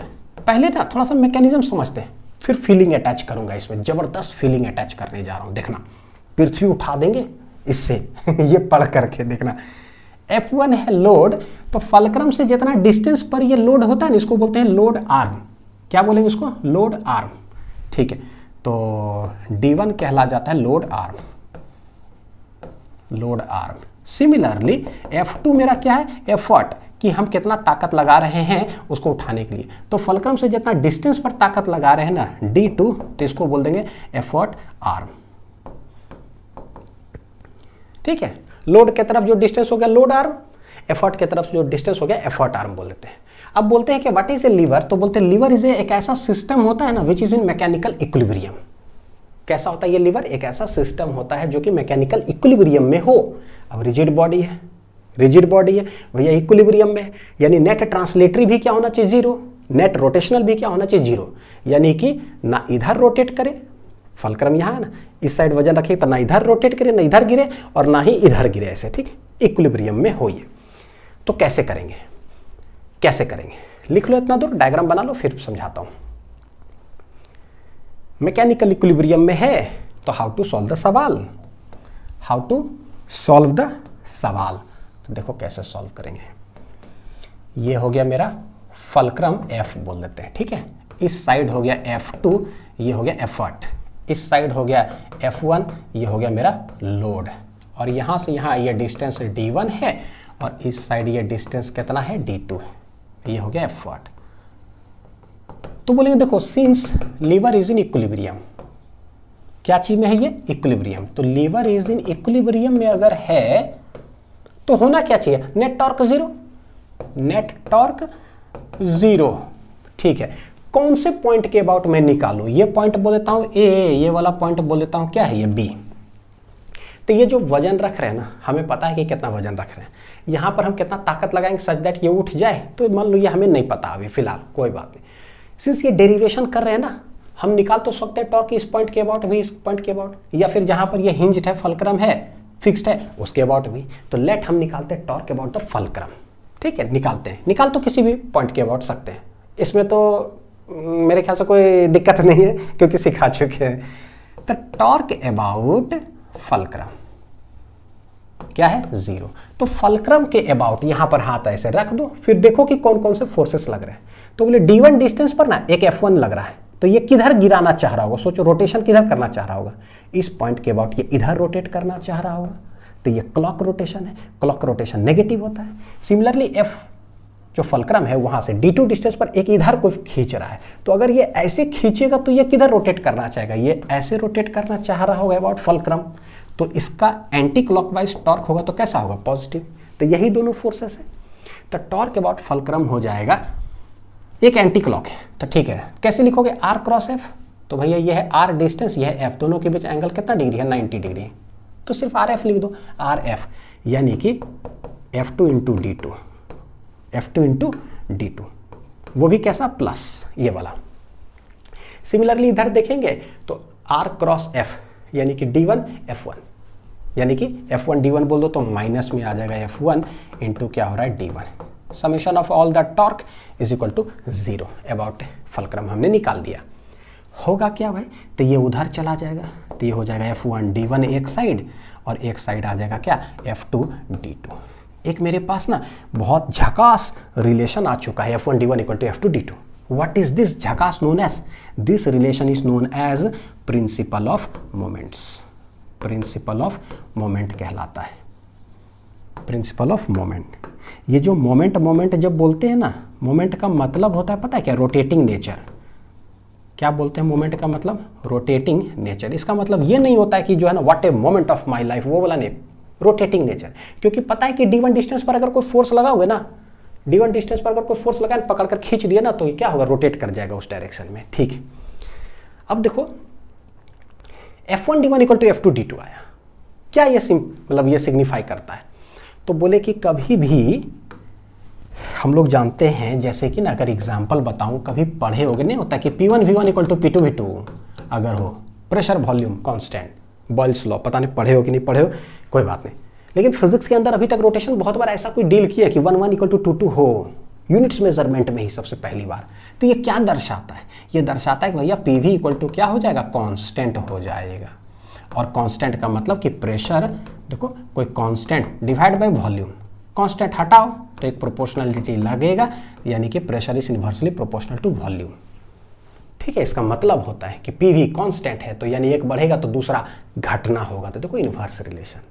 यानी यही चीज मैं यहां पर बोलूं कि मेरे पास आया है F1 D1 equal to F2 D2, तो ये क्या है, it means that FD equal to constant. ठीक, FD इक्वल टू कांस्टेंट का मतलब मैं डायरेक्ट बोलूं F is inversely proportional to D, F is inversely proportional to D, यानी कि जिधर वजन ज्यादा होगा उस साइड का डिस्टेंस होगा कम, या जिधर वजन छोड़ तो जिधर ज्यादा फोर्स अगर लग रहा होगा ना तो वो डिस्टेंस होगा कम फ्रॉम द फलक्रम। यानी इफ F इज लार्ज तो D विल बी लेस, किस लिए, फॉर इक्विलिब्रियम के लिए, फॉर इक्विलिब्रियम के लिए। अब ये मीनिंग समझ में नहीं आया कि फोर्स ज्यादा होगा तो डिस्टेंस कम का मतलब क्या हुआ, मतलब एक क्वेश्चन से हमें समझ में आ जाएगा। छोटा सा अगर ऐसी बताऊं, इसका मीनिंग देखो क्या है। मान लो एक सीसॉ का उदाहरण लेते हैं, क्या चीज का, सीसॉ का, वही झूला है ना, ये इसका मान लो सेंटर ऑफ मास हो गया, एग्जैक्ट सेंटर। टोटल बोलते हैं कि 30 सेंटीमीटर मान लो ये है, या 100 सेंटीमीटर, चलो मान लो यहाँ से यहाँ 50 सेंटीमीटर है, ठीक है, इधर हाँ 100 ही मान लेते हैं, कुछ भी, ये भी 50 सेंटीमीटर है। अगर मान लो कि मेरा एक फ्रेंड जिसका 40 केजी वजन है, वो बैठता है पता कहाँ, एग्जैक्ट एक एंड पर, कहाँ पर, एक एंड पर बैठा हुआ 40 केजी लगाकर, तो पता है कि ये इधर गिरना चाह रहा होगा, है ना, ऐसे गिरेगा वो। तो बोलता है कि मेरा वजन, मेरा खुद 70 केजी वजन है मान लो मेरा, तो मैं सेंटर ऑफ मास के उस साइड में कितना डिस्टेंस पर बैठूंगा सच दैट ये जो ना इधर झुके ना इधर झुके, वो इक्विलिब्रियम में आ जाए, एकदम स्टैटिक रेस्ट में।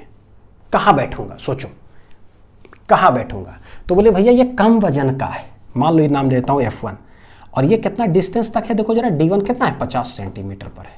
तो बोले 40 केजी का जो एक बच्चा है वो 50 सेंटीमीटर पर बैठा हुआ है, तो भैया 70 केजी का जो होगा वो कितना पर, क्या 50 पर ही जाकर के बैठेगा एकदम एंड पर, तभी जाके इक्विलिब्रियम होगा क्या, नहीं।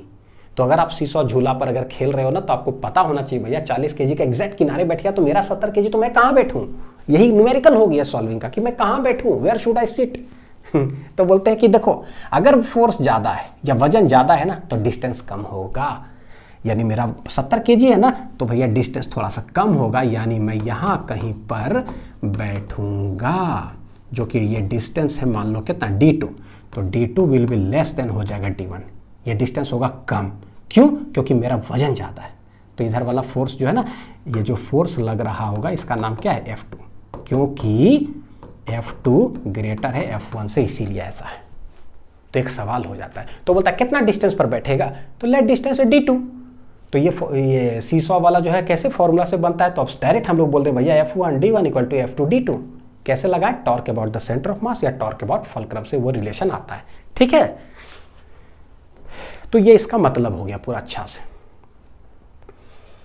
समझ में आ गया बढ़िया से ना। अब देखो यही है, क्या बोलते हैं, गिव मी ए लीवर लॉन्ग इनफ, एक लीवर मेरे को दे दो एकदम बहुत लंबा सा लीवर, ठीक है, and a fulcrum on which to place it, और एक फलक्रम का कोई पॉइंट दे दो जहां पर मैं उस लीवर को प्लेस कर सकूं। आई can move the earth, Archimedes बोले मैं पृथ्वी को भी उठा सकता हूं। ये फलक्रम हो गया ना, फलक्रम जैसा पॉइंट देखो दिख रहा है, पृथ्वी यहां पर प्लेस्ड है, पृथ्वी कहां है, यहां पर प्लेस्ड है, बहुत कम डिस्टेंस है, मान लो d1, ठीक है, और पृथ्वी का टोटल जो है फोर्स लेट वजन कहता है F1। तो ये क्या है F1 भैया, बहुत ज्यादा है, बहुत ज्यादा है। तो अगर बहुत ज्यादा फोर्स होता है ना, तो फलक्रम से कम डिस्टेंस पर होता है, और अगर उठाना है तो दूसरा भैया हम ताकत लगा रहे हैं, तो इस साइड का डिस्टेंस क्या होगा d2, बहुत ज्यादा लंबा होगा, बहुत ज्यादा लंबा होगा, तो इधर से फोर्स लगा दो F2। अभी तक तो F1 d1 वाले रिलेशन से कुछ समझ में आया है ना। अभी एक और चीज बताता हूं तो और फीलिंग यहां पर आएगा। F is inversely proportional to D होता है भाई, जिधर ज्यादा फोर्स होगा उधर डिस्टेंस कम होगा, जिधर कम फोर्स होगा, क्योंकि हम कितना ताकत लगा पाएंगे, सोचो पृथ्वी जितना वजनदार है उतना फोर्स का ताकत हम लगा पाएंगे, मेरे में शक्ति क्या नहीं है ना, तो हम बहुत कम लगा पाएंगे। तो जिधर कम फोर्स होता है वो डिस्टेंस बहुत ज्यादा होता है, पता नहीं कितना 1000 किलोमीटर का चाहिए होगा लीवर, मेरे को नहीं पता, लेकिन कैलकुलेट किया जा सकता है कि इसको पूरा उठाना हो तो।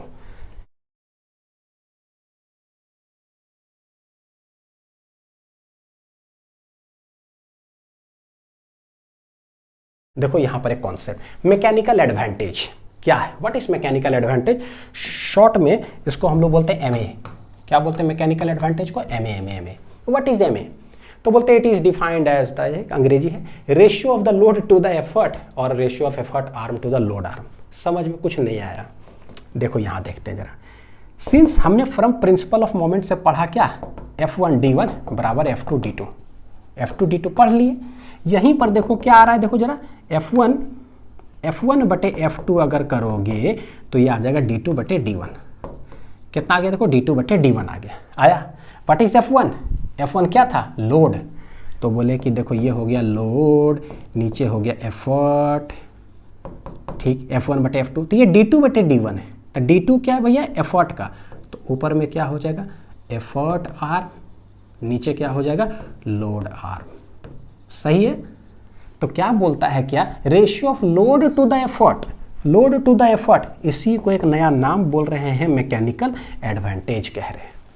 और ratio of effort arm to load arm, ठीक है भाई, अच्छा हो गया, मान लो पढ़ लिए, बहुत अच्छी बात है। मैकेनिकल एडवांटेज इसको बोलते हैं, अंग्रेजी तो ठीक है, it is defined as the ratio of the load to the effort, और it is defined as the ratio of the effort arm to the load arm, हो गया खत्म। भैया इसका क्या मतलब है, पहले वो समझाओ, इसका कोई मतलब है भी कि नहीं, बस ऐसी फॉर्मूला है क्या, नहीं, इसका एक मतलब होता है मैकेनिकल एडवांटेज। मैकेनिकल का मतलब ना कि भाई मैं कितना ताकत एक्चुअली लगा रहा हूँ, है ना, वही मैकेनिकल हुआ ना, कितना मैं काम कर रहा हूँ। पृथ्वी को ही डायरेक्ट टारगेट करते हैं, पूरा पृथ्वी को उठाना है, तो कितना मैं मैकेनिकल ताकत लगाऊंगा, उसका एक एडवांटेज है भाई। ये जो मैकेनिकल हम काम ताकत लगाएंगे पूरा पृथ्वी को उठाने के लिए ना, उसके लिए एक एडवांटेज है मेरे लिए। क्या एडवांटेज है, तो ये रेशियो एडवांटेज है ये फायदा है, लोड बटे एफर्ट होगा तो मेरे लिए फायदा है क्या फायदा, देखते हो रटंती विधि और समझंती विधि में कितना डिफरेंस होता है बेटा। जैसे ही मैं बोल रहा हूँ ना, देखो मैं जितना ताकत लगाऊं ना पृथ्वी को उठाने के लिए, मैकेनिकल काम करूंगा, उसका एक फायदा है। यहाँ तक फीलिंग आ रहा है, हाँ फायदा है, धरती को उठाना है, अच्छा फायदा है। क्या फायदा है, लोड बटे एफर्ट होगा ना एफर्ट आर्म बटे लोड आर्म हो जाएगा ना, ये फायदा है। बस उसके बाद समझ में आना बंद हो गया। इसलिए बंद हो गया क्योंकि पता नहीं चल रहा है। देखते हैं, बोलता है कि ये जो मैकेनिकल एडवांटेज है ना, if mechanical advantage is greater than 1, ये रेशियो कितना का लोड है तो पृथ्वी पूरा, और कितना हम ताकत लगाना चाह रहे हैं, अगर ये रेशियो क्या हो जाए ग्रेटर देन 1 हो जाए ना, देन इट मीन्स दैट कुछ है कि a small effort can be use to lift a large load. ये इसका सिग्निफिकेंस होता है इस रेशियो का। क्या बोल रहा है कि अगर लोड बटे एफर्ट जो है मैकेनिकल एडवांटेज ग्रेटर देन 1 हो जाए, इट मीन्स दैट कि स्मॉल एफर्ट, बहुत कम ताकत लगा करके ना हम बहुत लार्ज लोड को क्या कर सकते हैं, उठा सकते हैं। कैसे? तो यहां देखो, तो बोलते हैं इफ मैकेनिकल एडवांटेज अगर ग्रेटर देन 1 हो जाए, इसका मतलब क्या है, ये जो टर्म है होता क्या है, लोड बटे एफर्ट, लोड बटे एफर्ट क्या हो जाए ग्रेटर देन 1, इट मीन्स कि लोड ग्रेटर देन क्या हो जाएगा, एफर्ट हो जाएगा। देख लो जरा, है ना, लोड ग्रेटर देन एफर्ट, यानी एफर्ट बहुत कम और ये लोड क्या है, बहुत ज्यादा होगा। बहुत कम ताकत लगा करके बहुत ज्यादा लोड को हम क्या कर सकेंगे, उठा सकेंगे, अगर ये रेशियो क्या होगा, कम होगा। तो एक तो हमें यहां से समझ में आता है, ठीक है। दूसरा एक और जगह आर्म से देखो जरा, if mechanical advantage greater than 1 अगर हो जाए, ये वाला मैकेनिकल एडवांटेज ग्रेटर देन 1, तो एफर्ट आर्म बटे लोड आर्म, एफर्ट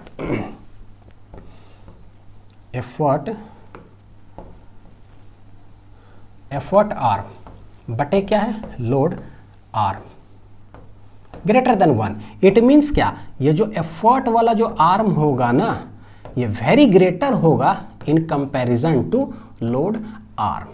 यानी जब बहुत हाई लोड को कम एफर्ट में ही अगर हम उठा सकते हैं, तो उसके लिए एफर्ट आर्म, यानी कि जिस साइड ताकत लगा रहे होगे ना, वो डिस्टेंस क्या होना चाहिए, बहुत ज्यादा होना चाहिए।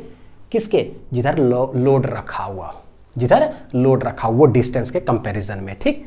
मीनिंग यहां पर कुछ पता चला ना, इसको इधर लाते हैं, लोड वाला डिस्टेंस कम होना चाहिए। देखो जरा, लोड है ये पृथ्वी, क्या है, एक लोड रखे, ये डिस्टेंस क्या होना चाहिए, बहुत कम होना चाहिए, और जिस साइड हम ताकत लगा रहे हैं एफर्ट ना, वो डिस्टेंस क्या होना चाहिए, बहुत ज्यादा होना चाहिए। D2 ग्रेटर देन D1 होना चाहिए, ये greater than 1, that is D2 greater than D1, ठीक है। इसीलिए बोला गया, इसीलिए आर्किमिडीज सर ने क्या कहा पता है, गिव मी ए लीवर, पता है कैसा, लॉन्ग इनफ। सिर्फ लीवर मत दो, लीवर दोगे तो हम इतने बड़ा ले लिए, पृथ्वी उड़ जाएगा इससे, नहीं, पृथ्वी तो इस पर रखाएगा भी नहीं, है ना, ये पृथ्वी पर रखा गया, उल्टा हो गया। तो भाई हमको लॉन्ग इनफ लीवर दो, तब मैं पृथ्वी को उठा दूंगा। तो हर फॉर्मूला का, हर मैकेनिक जो भी होता है ना, उसका एक विजुअलाइजेशन कॉन्सेप्ट है। आ जाओ देखते हैं, अब क्वेश्चन बनाते हैं, अब तो बहुत आसान लगेगा। 2 kids are trying to balance a seesaw, एक 10 kg एक 20 kg का लड़का है। If one of the kid is sitting at one end, एक 10 kg का जो लड़का है ना, वो किनारे बैठा हुआ, देखो जरा, 10 kg का लड़का एकदम किनारे बैठा हुआ।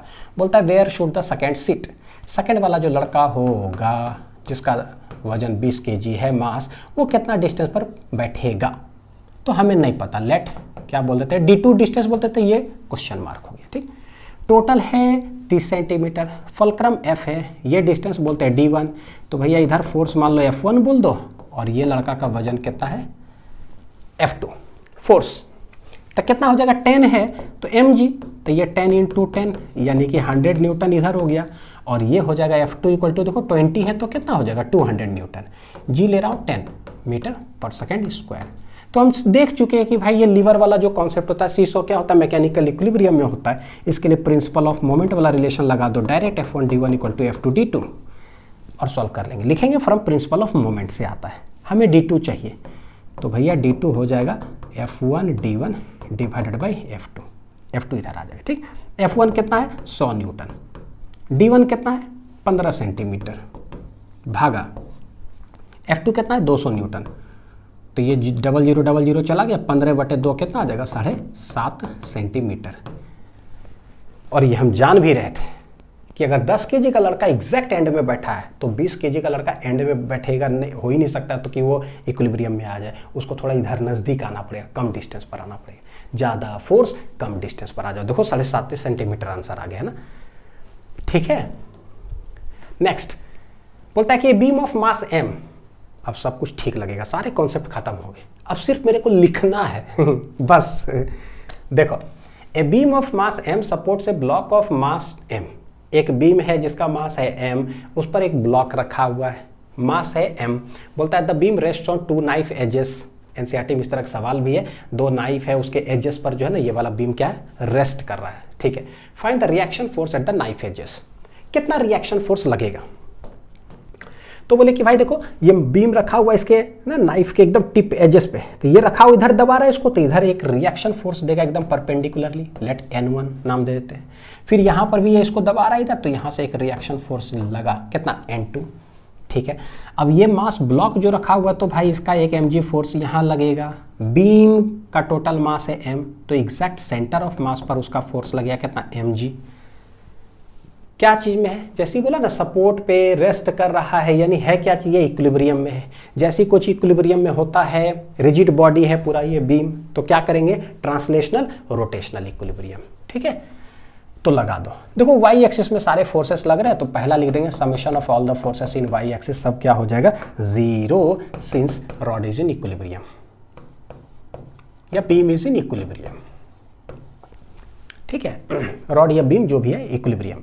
तो लिखते हैं, तो ऊपर कौन कौन लग रहा है, तो बोले N1 और N2, ये दोनों ऊपर है, तो प्लस N1 प्लस N2, नीचे क्या है, माइनस mg, नीचे minus mg, summation of all the forces in y direction is equal to 0। तो ये N1 plus N2 equal to हो जाएगा 2mg, this is equation number 1। कितना हो गया, इक्वेशन नंबर 1। अब क्या करेंगे, अब रोटेशनल इक्विलिब्रियम में चले जाओ, तो भैया लगाओ टॉर्क नेट इक्वल टू 0। किस पॉइंट के अबाउट लगाना चाहिए, बहुत ज़्यादा फोर्सेस कहाँ पास कर रहा है, कहीं पे भी नहीं, सब जगह एक एक एक एक ही है, तो किसी एक जगह से लगा दो, यहाँ से लगा दो। और हमें पता है कि अगर ए पॉइंट के अबाउट नेट टॉर्क लिखेंगे ना तो N2 का आंसर आ जाएगा और N2 के अबाउट लगाएंगे तो N1 का आंसर आ जाएगा। किसी पॉइंट के अबाउट लगा दो, torque about point A equal to 0। तो देखते हैं, जरा देखना, ए पॉइंट के अबाउट ना हम नेट टॉर्क निकाल रहे हैं, तो यहाँ से इतना डिस्टेंस पर एक फोर्स लग रहा है mg, तो ये किधर रोटेट करना चाह रहा होगा, सोचो ऐसे करके ऐसे रोटेट करे, तो ये तो इधर रोटेट करना चाह रहा है क्लॉकवाइज, तो नेगेटिव हो जाएगा इसका टॉर्क। फिर इतना डिस्टेंस पर ये इधर mg, तो ये भी क्लॉकवाइज रोटेशन, तो नेगेटिव टॉर्क। फिर इतना डिस्टेंस पर एक N2 उधर लग रहा है, तो भैया ये एंटी क्लॉकवाइज टॉर्क, तो इसका क्या आ जाएगा, पॉजिटिव टॉर्क। पहले इस तरह से ना टर्निंग दे करके और साइन लिख दो बगल में, तो कैलकुलेशन बड़ी आसान हो जाता है, ठीक है। ए पॉइंट के बाद कितना डिस्टेंस पर है ये, L/4 डिस्टेंस पर mg लग रहा है, तो माइनस mg इंटू L/4 हो गया, ठीक है। इसका भी माइनस होगा, तो माइनस mg इंटू कितना डिस्टेंस पर है ये, यहाँ से यहाँ टोटल है L/2 डिस्टेंस, L/2। फिर यहाँ से यहाँ तक के बीच में टोटल डिस्टेंस कितना है, L between the 2 knife edges, ठीक। तो L पर N2 लग रहा है, कैसा है, प्लस, तो plus N2 into L equal to कितना हो गया, 0। देखो डायरेक्ट N2 प्रेजेंट है, आंसर आ जाएगा। कर लेते हैं कैलकुलेट, तो कितना रहा, L तो देखो सब जगह पर है ना, तो ये उड़ जाएगा, तो ये N2L यहाँ रहने दो, N2L इधर, और ये दोनों माइनस वाला उधर लेके चले जाते हैं, तो mg L/4 ये, और उधर चला जाएगा तो plus mg L/2, L L L चला गया, हेंस N2 बराबर हो जाएगा mg/4 प्लस mg/2।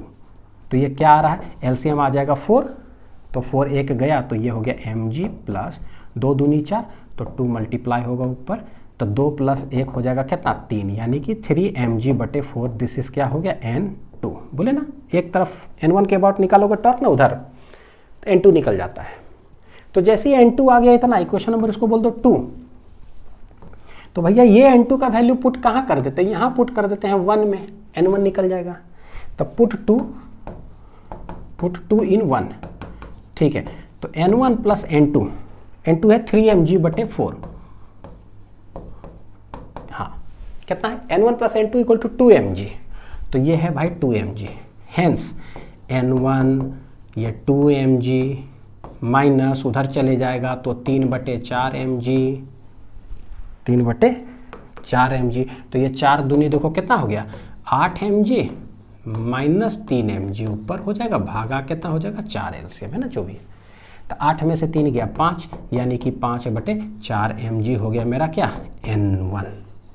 तो इस तरीके से हम लोग N1 N2 नाइफ एजेस वाला जितने भी सवाल होगा ना इस तरह से कैलकुलेट करेंगे, ठीक। कोई दिक्कत नहीं होना चाहिए। एनसीईआरटी में भी सवाल है, एक्सरसाइज में भी है, तो ये सब आसानी से सॉल्व हो जाएगा। अब आते हैं देखो लैडर प्रॉब्लम्स में। क्या होता है लैडर प्रॉब्लम्स? तो देखो कैसा सवाल रहता है जनरली, एक ऐसे दीवार रहेगा, एक सरफेस है ये, यहां पर एक सीढ़ी रहता है, उसका मास m, लेंथ l ऐसा कुछ दे देता है। जनरली सवाल क्या रहेगा, जनरली जो सबसे ज्यादा रहता है कि दीवार दे देता है मेरा स्मूथ और सरफेस दे देगा रफ, ठीक। और बहुत सारा क्वेश्चन पूछेगा कि एक सीढ़ी इस तरह से दीवार पे अटका हुआ है, तो बताओ कि भाई अटका हुआ है तो यहाँ पर फ्रिक्शन कितना लग रहा है। सिंस ये रॉड, ये लैडर जो है यहाँ कांटेक्ट में है, तो यहाँ पर एक नॉर्मल रिएक्शन लग रहा होगा, रिएक्शन फोर्स। यहाँ पर भी वॉल के साथ कांटेक्ट में है तो एक रिएक्शन फोर्स लग रहा होगा, तो भैया नॉर्मल रिएक्शन बताओ। अच्छा यहाँ रफ सरफेस हो तो फ्रिक्शन लग रहा होगा, तो फ्रिक्शन बताओ। अगर मान लो ये स्मूथ ना दे करके बोल देता कि रफ सरफेस है, वॉल भी कैसा रफ, तो कोई सीढ़ी इस तरह से रखा हुआ है तो बोलेगा पता है कि रफ सरफेस है तो फ्रिक्शन लगेगा, तो ये भी पूछता कि बताओ यहाँ फ्रिक्शन कितना है। तो मैंने पहला ऐसा सवाल लिया है ना ताकि भैया सारे फोर्स कैलकुलेट करके बताओ लैडर वाले प्रॉब्लम्स में। तो पहले बेसिक चीज तो सीखते हैं, फिर अच्छा वाला चीज देखेंगे, ठीक है। लैडर प्रॉब्लम, तो देखो ए लैडर इज इन इक्विलिब्रियम, बोल दिया इक्विलिब्रियम कैसा है, इक्विलिब्रियम में। और लैडर है भैया, लैडर कैसा है, पार्टिकल तो है नहीं, रिजिड बॉडी है, तो हमको ट्रांसलेटरी और रोटेटरी दोनों करना पड़ेगा, ठीक। क्या क्या बोलता है पहला पार्ट में फाइंड करने के लिए, normal reaction of the wall on the ladder, wall ladder पर कितना नॉर्मल रिएक्शन लगाएगा वो बताओ। फिर normal reaction of the ground on the ladder, ground ladder पर कितना लगाएगा वो बताओ। Friction force between the ground and the ladder, ground और लैडर पर कितना फ्रिक्शन फोर्स होगा वो, और net force applied by the ground on the ladder, ground net force कितना अप्लाई करेगा लैडर पर वो बताओ। ये चार चीज है। तो क्वेश्चन नोट कर लो, डायग्राम नोट कर लो, मैं अगले पेज में इसको बनाता हूं। बहुत आसान लगेगा, टेंशन नहीं है, बस पता होना चाहिए कॉन्सेप्ट करना क्या क्या है। देखो ये तो स्मूथ हो गया, तो भैया इस साइड कोई फ्रिक्शन तो लगेगा है नहीं। यहां पर क्या है, ये सरफेस है मेरा रफ। बोला क्या है कि a ladder rests on a wall, बस ऐसा ही रेस्ट कर रहा है। इसका मतलब क्या है, स्टैटिक में है। तो सोचो कि कोई लैडर इस तरह से है, ये स्टैटिक रेस्ट में है। अच्छा, तो ये देखने से लग रहा है कि अगर कोई सीढ़ी ऐसे रखोगे तो ये सीढ़ी एक्चुअली ग्राउंड को प्रेस किधर कर रहा होगा, इधर प्रेस कर रहा होगा, है ना, गिरने की कोशिश कर रहा होगा। तो इसका मतलब फ्रिक्शन इधर लग रहा होगा और रोक करके उसको रखे हुए होगा। तो हमें एक चीज़ यहाँ समझ में आता है कि भैया यहाँ पर फ्रिक्शन जो है वो लगेगा इस डायरेक्शन में, रोक करके रखे हुए सीढ़ी को। ये फ्रिक्शन होगा कैसा, तो बोले फ्रिक्शन ना तीन तरह का होता है, एक होता है स्टैटिक, एक होता है लिमिटिंग, एक होता है काइनेटिक। अगर ये सीढ़ी यहाँ घसकते रहता तो काइनेटिक फ्रिक्शन लग जाता, और अगर ये सीढ़ी, अगर सवाल में बोलते ना कि गिरने को है या सीढ़ी is just about to slip, तो on the verge of slipping अगर होगा, तो यानी on the verge of slipping, तो उस समय जो फोर्स लग रहा होगा कैसा लग रहा होगा, मतलब फ्रिक्शन फोर्स कैसा लग रहा होगा, मैक्सिमम वाला एकदम। तो मैक्सिमम मतलब लिमिटिंग। और हम जानते हैं कि जब लिमिटिंग लगता है ना तो इसका एक फॉर्मूला होता है म्यूएस एन। क्या होता है, म्यूएस एन लिमिटिंग का फॉर्मूला होता है। भैया काइनेटिक का भी फॉर्मूला होता है, लेकिन अगर स्टैटिक वाला हो ना, कैसा, स्टैटिक फ्रिक्शन, तो हम जानते हैं कि इट हैज नो फॉर्मूला। क्या होता है, इट हैज नो फॉर्मूला। इसका कोई फॉर्मूला नहीं होता है भाई, बहुत इंपॉर्टेंट चीज। तो क्या यहाँ पर सवाल में बोला है कि एकदम गिरने को है सीढ़ी, ऐसा कुछ बोला है क्या, नहीं। ये लैडर इज इन इक्विलिब्रियम, बस रखा हुआ है भाई। तो वहां पर ठीक है रखा हुआ, तो इधर एक फ्रिक्शन लग रहा होगा, खत्म।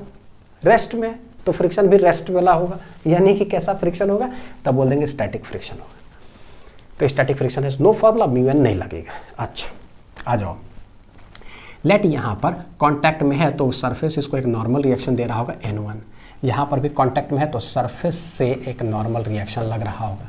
ये सीढ़ी का मास है m, तो एग्जैक्ट सेंटर पर, कहाँ, सेंटर ऑफ मास पर इसका एक वजन लग रहा होगा कितना, mg। तो यहाँ से लेकर के यहाँ तक का डिस्टेंस L/2 और यहाँ से यहाँ तक का भी डिस्टेंस कितना, L/2 हो जाएगा। ठीक है, निकालना क्या है हमें, जो भी ये रिएक्शन सब है, देखो जरा, यानी N1 चाहिए, N2 चाहिए, फ्रिक्शन चाहिए सब। अच्छा क्या करें भाई, तो बोले इक्विलिब्रियम में है तो पहले ट्रांसलेशनल इक्विलिब्रियम लगाओ। तो पहले देखो कि एक्स एक्सिस में यानी हॉरिजॉन्टल डायरेक्शन में क्या क्या फोर्सेस लग रहा है, पहले वो चेक कर लो। तो हम लोग बोलेंगे क्या, देखो पहले ट्रांसलेशनल इक्विलिब्रियम का चीज चेक करते हैं ना। इतना लिखने की क्या जरूरत है, अंडरस्टूड है। डायरेक्ट एक लाइन लिखता हूँ, एफ नेट इक्वल टू 0। क्या है, एफ नेट इक्वल टू 0। तो पहले एक्स एक्सिस में चेक करो, summation of all the forces in x axis 0। कौन कौन लग रहा है एक्स एक्सिस में, तो बोले एक फ्रिक्शन लग रहा है इस डायरेक्शन में और N2 लग रहा है इधर, है ना। तो फ्रिक्शन इधर, N2 इधर, और तो कुछ है नहीं, रेस्ट में ही है। तो बोले राइट साइड में जो लगा तो उसको प्लस एफ बोल दो, अपोजिट डायरेक्शन में जो लगा तो माइनस बोल दो, plus minus summation of all the forces equal to 0। यानी यहाँ से एक चीज़ पता चला कि भैया फ्रिक्शन जो है N2 के बराबर हो जाएगा। तो इक्वेशन नंबर 1 हो गया। हर एक कंडीशन लगाओगे ना एक इक्वेशन मिलेगा, बस ऐसा ही है। दूसरा हम क्या जानते हैं भाई, तो दूसरा हम जानते हैं summation of the forces in Y direction equal to 0। Y axis में क्या क्या लग रहा है देखो जरा, तो बोले एक N1 लग रहा है और कुछ है क्या, नहीं, नीचे एक क्या है mg। तो बोले y में ऊपर लग रहा है N1, नीचे लग रहा है mg, ठीक है। तो भाई ऊपर जो लगा हुआ प्लस N1, जो नीचे लगा हुआ माइनस mg, इक्वल टू कितना हो जाएगा 0। यानी यहाँ से एक चीज़ आ रहा है कि N1 बराबर क्या हो जाएगा, mg हो जाएगा। तो m तो देखो क्वेश्चन में गिवन था nm, तो ये तो डायरेक्ट निकल गया N1 डायरेक्ट निकल गया कि भैया ग्राउंड जो है ना सीढ़ी पर कितना रिएक्शन फोर्स देगा, mg के बराबर। पहला आंसर ऐसे ही निकल गया क्योंकि m गिवन है। तो मैंने यहाँ पर नाम इसका दिया है N1 और यहाँ का नाम दिया है क्या चाहिए, N2 ना, ठीक है। और फ्रिक्शन इधर। तो देखो बेटा क्या है, पहला normal reaction of the wall on the floor, यानी ये हो गया मेरा N2। Normal reaction of the ground on the ladder, इसका नाम हमने दिया है N1। फ्रिक्शनल फोर्स का नाम हमने दिया है F, और नेट फोर्स की बात करेंगे थोड़ा देर में। क्या है, तो N1 ना मेरा आंसर आ गया क्या है, mg।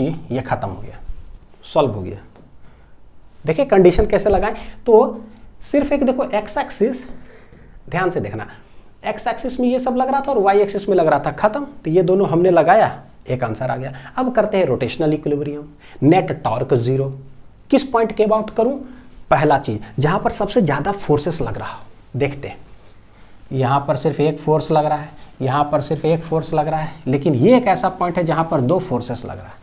देखो फ्रिक्शन भी यहीं से पास कर रहा है, एन भी यहीं से पास कर रहा है। तो बोले भैया लेट, इसका नाम दे देते हैं क्या पता है, पॉइंट ए, इसका नाम दे देते हैं पता है क्या, पॉइंट बी। तो बोले कहां से लगाना बेहतर है, ए पॉइंट के अबाउट।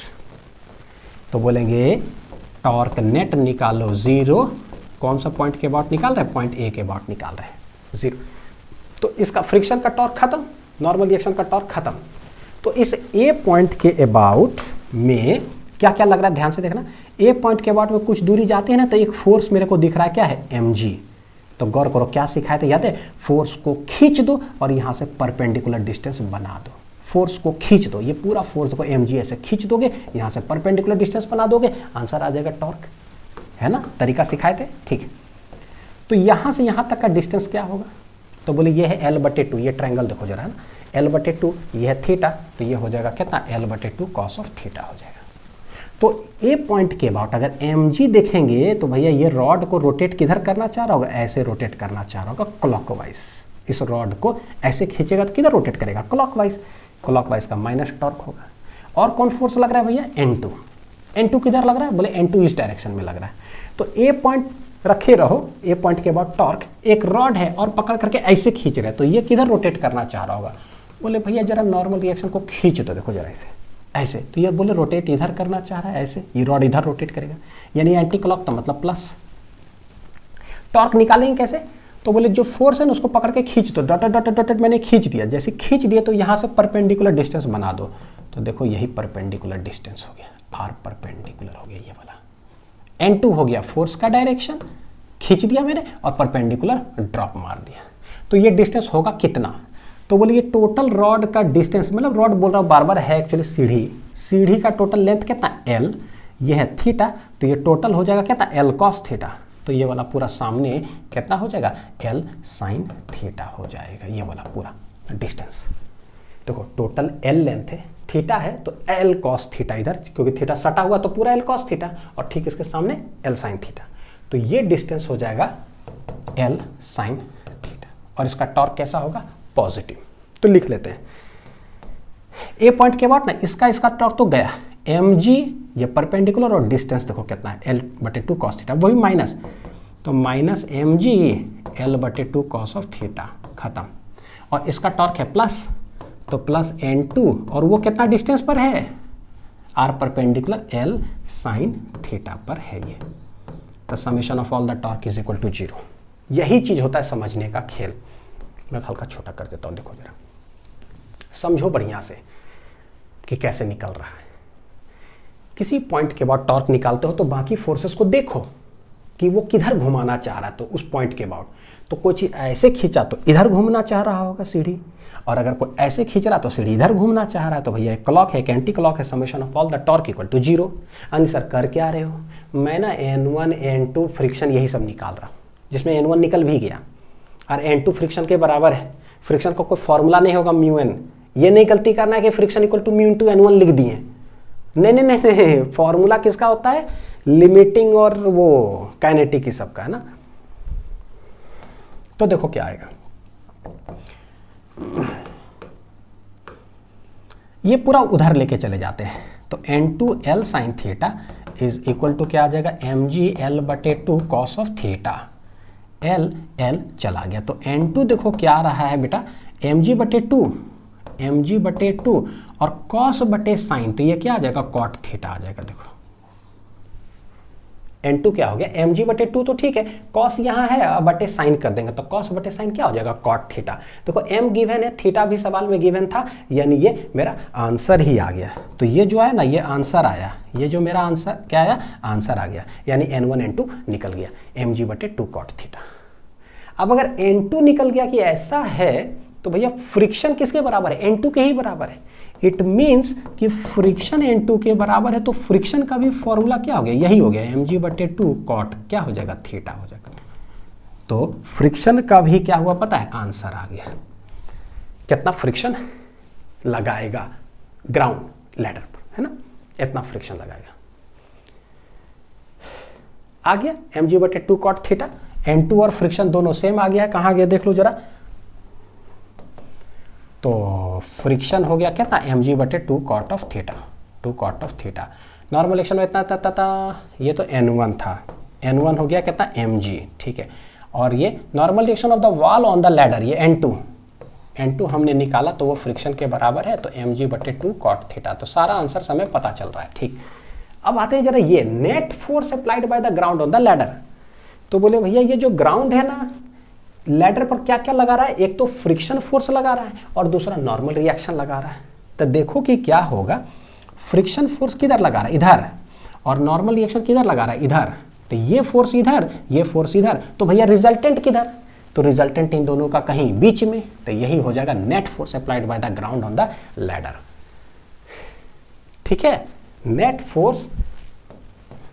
तो डी वाला जो पार्ट है ना, नेट फोर्स कैसे निकालोगे, ये हो जाएगा। तो बोले एक लगा फ्रिक्शन इधर, एक लगा नॉर्मल रिएक्शन इधर। N1 mg के बराबर था और ये है mg/2 कॉट ऑफ थीटा, है ना। तो इन दोनों का रिजल्टेंट जो हो जाएगा इधर, यही हो जाएगा मेरा F नेट। तो ये दोनों परपेंडिकुलर डायरेक्शन में ही यही है ना, तो हेंस F नेट बोलोगे तो मेरा आंसर कितना आ जाएगा, तो बोले रूट अंडर ये स्क्वायर प्लस ये square, F square plus N1 का होल स्क्वायर, खत्म, है ना। सारे कुछ इसमें इंक्लूड हो गए। तो रूट अंडर F स्क्वायर क्या है भाई, तो बोले mg/2 कॉट थीटा का होल स्क्वायर है, प्लस N1 है क्या, mg इसका होल स्क्वायर है। देखो यहाँ भी mg का होल स्क्वायर है, यहाँ भी mg का होल स्क्वायर है। तो पूरे हम क्या कर सकते हैं ना, mg का होल स्क्वायर को ले लो पूरा कॉमन, यहाँ भी होल स्क्वायर, यहाँ भी होल स्क्वायर, पूरा ले लिए कॉमन। तो बचेगा क्या, कॉट स्क्वायर थीटा बटे, मतलब कॉट थीटा बटे 2 का होल स्क्वायर। तो ये बचेगा कॉट स्क्वायर थीटा बटे 2 का होल स्क्वायर करेंगे तो क्या बचेगा, 4। देखो क्या मैं बोल रहा हूँ, mg का होल स्क्वायर, mg का होल स्क्वायर मैंने ले लिया कॉमन, तो यहाँ बचेगा कॉट थीटा बटे 2 का होल स्क्वायर, तो कॉट स्क्वायर थीटा बटे 4 प्लस ये तो कॉमन ही ले लिए तो 1 हो गया, ऐसा। हेंस देखो ये पूरे होल स्क्वायर है तो रूट के बाहर क्या आ जाएगा, तो mg आ जाएगा, और रूट अंडर ये बचेगा कॉट स्क्वायर थीटा बटे 4 प्लस कितना आ जाएगा 1। तो यही तक रहने देते चलेगा, ये भी सही है। और भी सॉल्व कर सकते हैं, एलसीएम वगैरह लो, यहाँ पर है ना 4 लो, ये लो, बाहर कर सकते रहने, कोई चलेगा, ये भी आंसर। तो ये होगा नेट फोर्स कितना ग्राउंड एग्जर्ट करेगा, कहाँ पर, लैडर पर। इतने तरह से सवाल पूछे जाते हैं, ठीक है, लैडर प्रॉब्लम। अब देखो ये एक ऐसा केस था ना जहां पर friction F equal to mu N जो है ना हमने यूज नहीं किया क्योंकि जरूरत ही नहीं था। तो कैसे सवाल में हमें पता चलेगा कि भैया F equal to mu N हमें यूज करना है भी कि नहीं, क्योंकि फ्रिक्शन का फॉर्मूला तो हम रट के रखते हैं तो हमें यूज करना है कि नहीं, देखते। देखो क्वेश्चन कैसे ट्विस्ट करेगा, ठीक।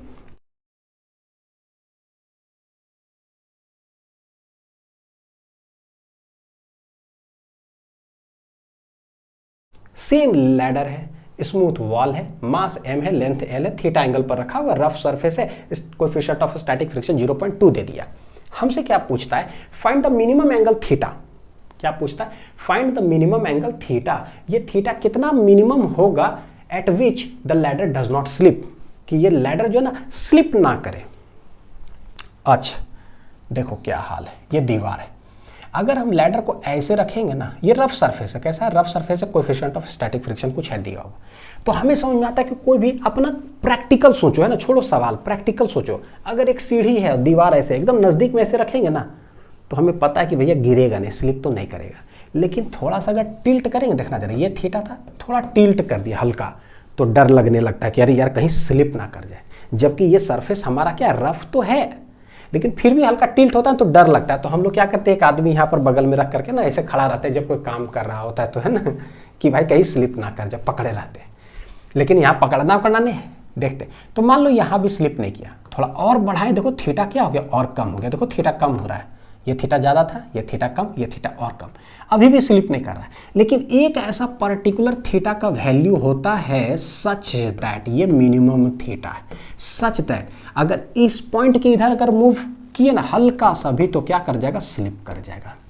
हल्का सा भी मूव किया तो वही एंगल क्या हो जाएगा मेरे लिए, मिनिमम वैल्यू ऑफ इतना। तो उस समय, जिस समय ये थीटा मिनिमम होगा कि उसके बाद अगर घसकाए तो स्लिप ही कर जाएगा, तो सोचो उस समय बाउंड्री कंडीशन पर फ्रिक्शन जो रोक करके रख रहा हो वो कैसा फ्रिक्शन होगा, लिमिटिंग फ्रिक्शन होगा, क्योंकि भैया रोक करके बस रखे हुए हैं। अब अगर नैनोमीटर भी अगर घसका ना तो गिर ही जाएगा, स्लिप ही कर जाएगा, यानी वो फ्रिक्शन अब रोक पाने में सक्षम नहीं है, ठीक है।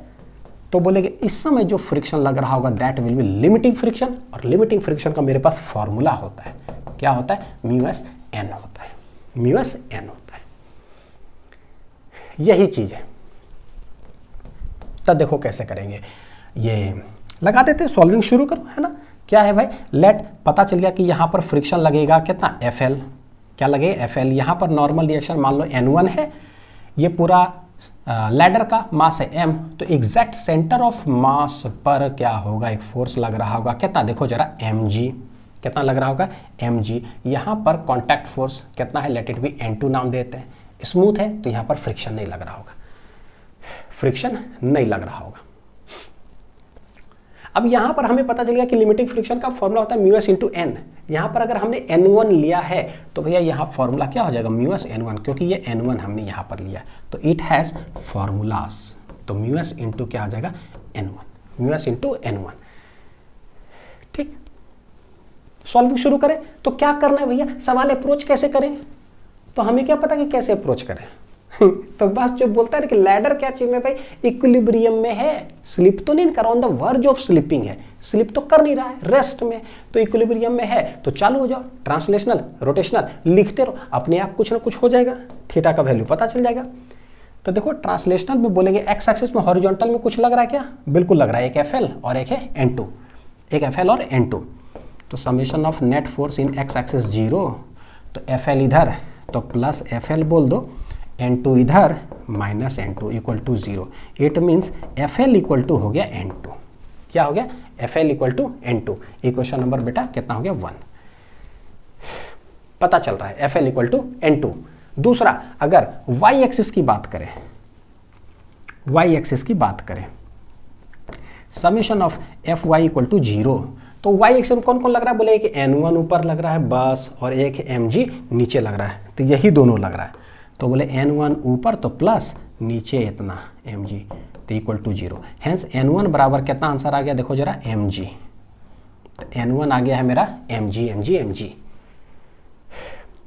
N1 कितना आ गया, mg। अब टॉर्क निकाल लेते हैं, नेट टॉर्क भी कितना होगा, 0 होगा, कौन से पॉइंट के अबाउट निकालना चाहते हो, जहां पर मैक्सिमम फोर्स पास करे। देखो ये दोनों पास कर रहा है, इसी पॉइंट के अबाउट हम निकाल लेते हैं टॉर्क। तो ये मेरा पॉइंट है ए, ये पॉइंट मान लेते हैं बी। मैक्सिमम फोर्स जहां से पास करे तो torque about point A point से पास करा तो टॉर्क अबाउट पॉइंट ए क्या कर देंगे, 0। निकालो, ध्यान से देखना, ए पॉइंट के अबाउट टॉर्क निकाल रहे हैं तो भैया एक mg फोर्स लग रहा है, तो फोर्स के डायरेक्शन को खींच दो, यहां से परपेंडिकुलर डिस्टेंस बना दो। ठीक, सेम एकदम जैसा पिछले सवाल सॉल्व किए थे। टोटल लेंथ है l, टोटल लेंथ कितना l, तो ये है l/2, तो यहां से यहां तक डिस्टेंस हो जाएगा l/2 cos of theta, l/2 cos of theta. ठीक, हाँ, तो इस पॉइंट के बाद हम टॉर्क निकाल रहे हैं। ये इधर खींचेगा ऐसे करके, देखो फोर्स ऐसे खींचेगा तो ये रोटेट किधर करना चाहेगा रॉड, ये लैडर को इस डायरेक्शन में। तो ये कैसा है, क्लॉकवाइज, क्लॉकवाइज मतलब नेगेटिव। सिमिलरली क्या देखो जरा, इतना डिस्टेंस पर एक N2 फोर्स इधर लग रहा है, इधर, तो ये किधर रोटेट करना चाहेगा, ऐसे रोटेट करना चाहेगा इस पॉइंट के बाद एंटी क्लॉक यानी कि plus.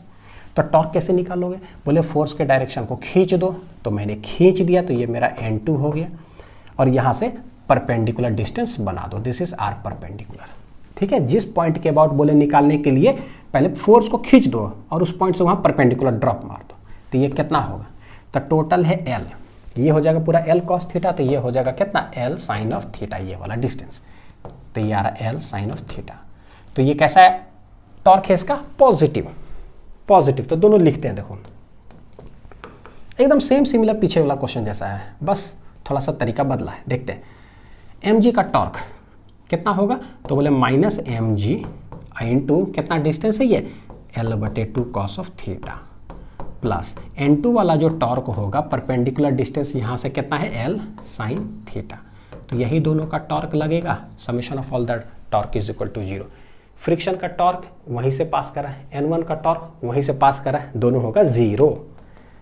Hence n2 l sin theta, n2 l sin theta equal to, ये सब उधर चला जाएगा, तो कितना हो जाएगा, mg l/2, कितना हो गया, mg l/2 cos of theta. ठीक है, l चला गया l। तो यहां पर क्या बच रहा है भाई, n2 इक्वल टू mg/2 और cos/sin, cos theta divide by कितना है, sin of theta, cos theta divide by sin of theta. और सोचो बेटा कि n2 किसके बराबर है ना, n2 किसके बराबर है भाई, तो n2 FL के बराबर है, यानी ये फ्रिक्शन FL के बराबर है n2। तो लिख देंगे जहां भैया n2 है वहां FL लिख दो, हो गया खत्म। तो ये हो गया mg/2 cot ऑफ क्या आ रहा है, थीटा, cos/sin।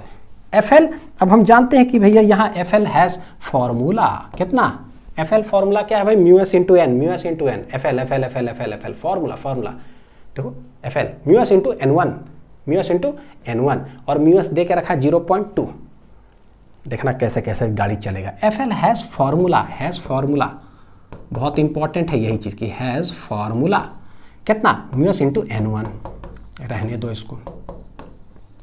ठीक, μs कितना है 0.2, अब बाद में सब्सटीट्यूट करेंगे, इसको रहने दो। μs इंटू n1 किसके बराबर है, mg के बराबर है, तो भैया n1 mg के बराबर है। सारे एक्सप्रेशन क्या है ना हमें डिराइव करना पड़ता है, मतलब कि सारे कुछ लिखो भैया, समेशन x में, समेशन y में, नेट टॉर्क में, और फिर जैसे जैसे आते जाए इक्वेशन देख करके पुट करते चले जाओ। आंसर निकाल के आ रहे हो, मैं ना थीटा मिनिमम निकाल रहा हूँ, और थीटा मिनिमम ही है तभी जाकर के लिमिटिंग का जो है ना इसका फॉर्मूला लगा है। तो जैसे ये फॉर्मूला लगा दे रहे हो ना, इसका मतलब ये थीटा कैसा हो गया पता है, मिनिमम ही हो गया, तभी लिमिटिंग फ्रिक्शन लगा है ना।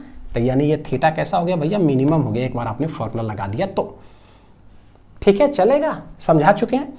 चलो mg चल गया, हमें कॉट थीटा मिनिमम जो होगा, कॉट थीटा मिनिमम वो कितना हो जाएगा, तो बोले 2 इंटू म्यूएस, भैया 2 इंटू म्यूएस दे के रखा है 0.2, यानी कि 0 पॉइंट कितना आ जाएगा 4, तो cot theta minimum equal to 0.4, तो भैया थीटा मिनिमम हो जाएगा कितना, तो ये इधर चला जाएगा, तो बोलेंगे कॉट इनवर्स हो जाएगा 0.4, थीटा मिनिमम कितना हो जाएगा, कॉट इनवर्स 0.4। ठीक, कोई दिक्कत नहीं होना चाहिए, लिख लो बढ़िया से।